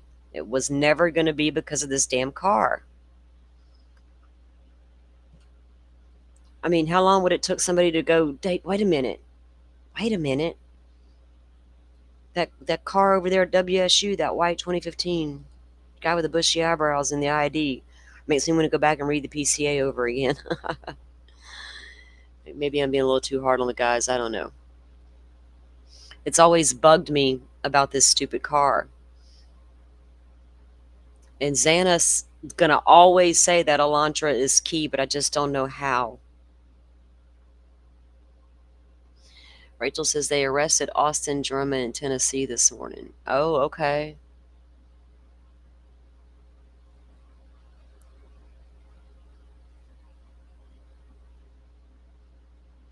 Yeah, Lisa, I agree. Got all flustered and left the sheath. Yeah, panic. I mean, when things don't go as planned, I mean, Kohberger seems like a planner, right? And it needs to go as planned. And it didn't go as planned inside that house. So it makes perfect sense to me, especially as chaotic as we hear Maddie's bedroom was, the description of the bodies and the damage done to those girls. It got out of hand in that bedroom real fast. And that's a small bedroom. And he may not have even seen that sheath from the way they describe how it was found, partially under Maddie, partially under a blanket. It's not like it's laying right there for him to snatch and grab as he's running out the door. He doesn't even see it. And is he just thinking, I got to get the hell out of here. This wasn't supposed to happen to this extent. And then boom, there's Xana. Yeah. Thank goodness things did get sideways, right? He dextered his car without plastic. Thank you. Because I've been screaming it. It makes perfect sense, especially learning what all he was capable of, what all he learned, all the things, blah, blah, blah. We all know. Absolutely, he took steps to make sure things didn't get transferred back to the car. And just in case they did, we're going to take these measures to make sure it's not found. Right? Like everybody still, we have to speculate if he had on a kill suit and took it off inside that house. We know now through some of these docs that there is footprints in the yard, and I need to upload these photos to my Restream because I can't because they're on my phone. They're not on my computer. So I got to send them to the PC and upload them. But we have a couple of pictures from the crime scene. In the backyard, absolutely, they're back there and they have a marker on the ground and they are photographing it and they are measuring it. And you can tell it is a footprint. You can't see it, but it's obvious they're taking a picture of a footprint. People were saying, well, there's no blood trail from the house. Well, they're taking a picture of something back there. And now we know they did see feet print back there. But did he take off everything inside that house? If there's actual blood footprints, did he have on booties, right, that cover up the bottom of the foot of the sole? But then we got that latent print outside Dylan's door with a diamond pattern. Would that still show up through a pair of booties if it was wet blood? I don't know. That's always one of those $1,000,000 questions we want to know from Kohberger, right? How did you manage not to get anything in your car? And like we've seen the document state, his car was always clean, so he was always honing that skill of cleaning that car. But he took measures to make sure nothing got in there. That was never a far stretch to think, was it? And I don't think it was the shower curtain from his house. I think the shower curtain was gotten rid of because would contain trace evidence of blood. Even if he had a kill suit on, he's concerned that he may have blood on him somehow, some way. It was a bloody scene. It went everywhere. What little bit of face that was showing probably had blood on it. You got to get it off. Did he have any in his hair? Did he have on that balaclava where it covered his hair too? Did he get rid of the shower curtain just in case something showed up on it? Because Ann Taylor said, he was so OCD, he was constantly changing his shower curtain. And then we see a shower curtain in the thumbs up picture, though.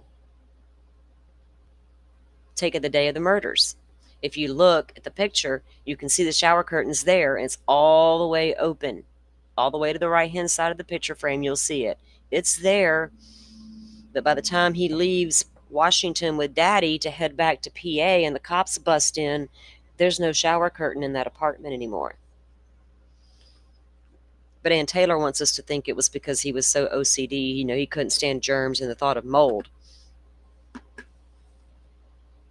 Well, he's the only one taking a shower in there, Jesus Christ. And he cleans his house, I assume.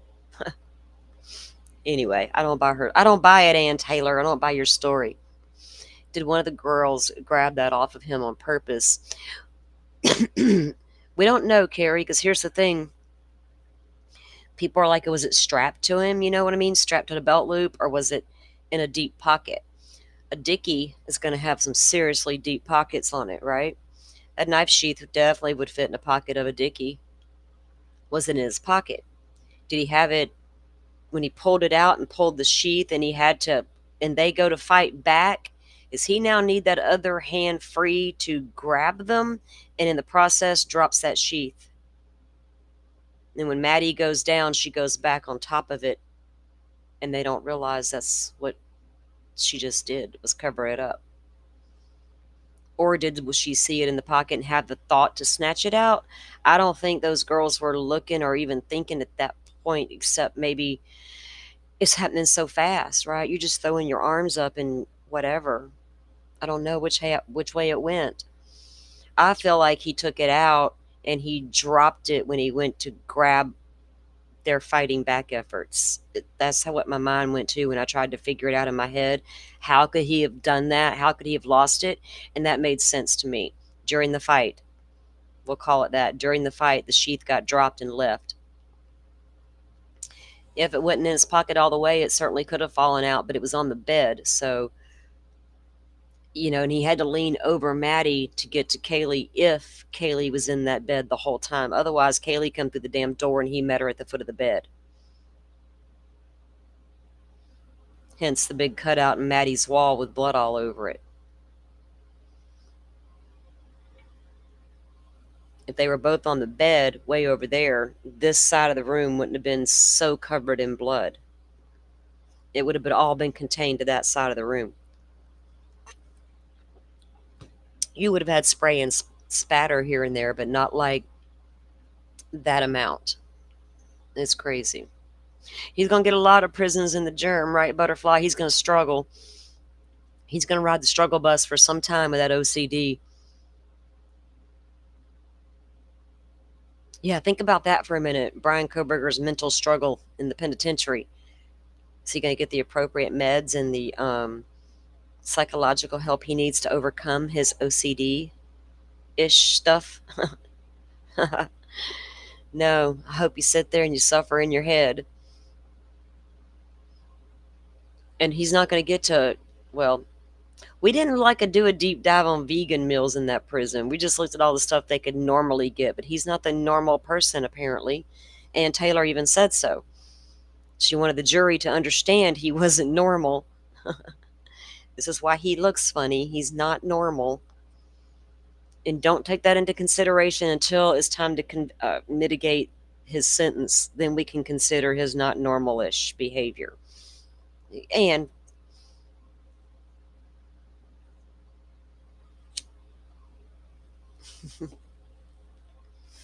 oh, goodness. All right, guys. Well, I'm going to let you go for today. We're going to pick back up on this. Well, tomorrow's Wednesday. I'm trying to think. I know I had some things to do this week, and I may have to go do those tomorrow and get back at this on Thursday and Friday. And that may also give me time to get some things worked on for other shows as well. You think Xana made it up to the top third floor? It startled him. Well, that came out, right? That information said she went up the stairs. But Bill Thompson said in an interview, and I never believed Xana went upstairs. Because in my mind, I'm thinking she came out of her bedroom with that DoorDash. It was either headed to or from the kitchen. Because the kitchen door literally is at the bottom of those stairs, right in front of Dylan's room. Right where Dylan's hearing stuff. And Bill Thompson said the other day when interviewed, they asked him point blank, was Xana's blood on the third floor? He said no, absolutely not. He don't know where people got that from, why it was presented that way, but there was no blood of Xana's upstairs. Okay, that doesn't mean she didn't run upstairs, right? That just means she wouldn't have been attacked up there, that she got all the way back down the stairs before he actually physically was able to attack her. But I don't know that she ran up the stairs, and the cops don't know that she did either. People have, the running that Dylan claims she heard, Kaylee running down the stairs. I understand some are saying that was Xana she heard, but why couldn't it have been Kohberger running down the stairs? Oh shit, this all just happened, and it was, oh my God, he's running down those stairs. There's Xana. And then she runs to her room. I don't know how, we just don't know the sequence of events, right? But she may have made it up there. What if she did? Okay, so Joy says she goes to the kitchen, right, to put up her DoorDash or to get something or whatever from the kitchen, and she hears commotion.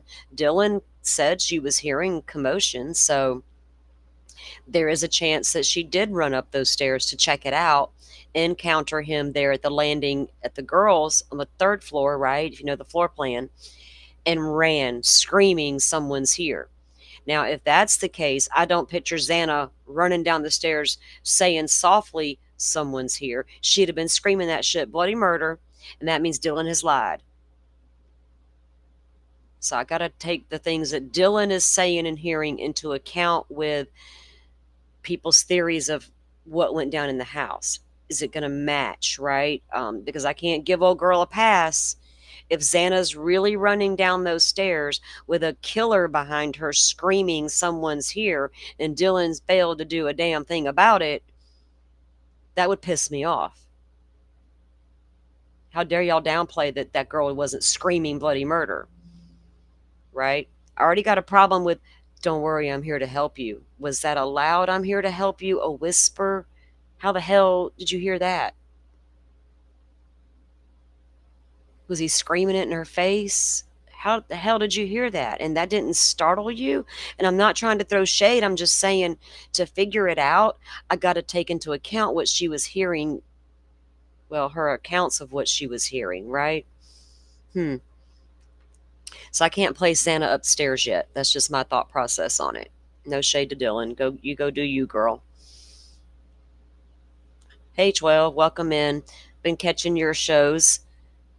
You do them late night ones sometimes when I can't sleep, and I'm like, oh look, 12 just went live. I'm gonna go hang out for a little bit and talk. So I'll go in there and chill. Thanks for coming in. You're catching the tail end of the show. We're about to wrap it up, but we just completed part 8 of the Kohberger documents, and we got up to number 213, the license plates over from WSU query on all the cars.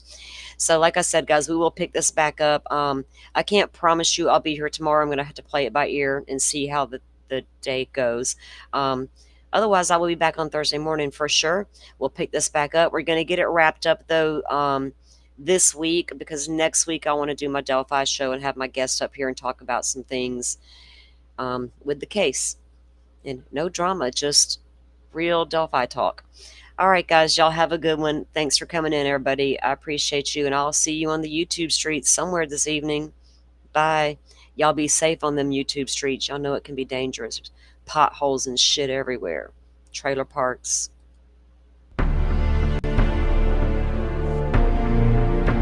Thank you all for watching this here video. Please like and subscribe and follow. Much love from Little Yas to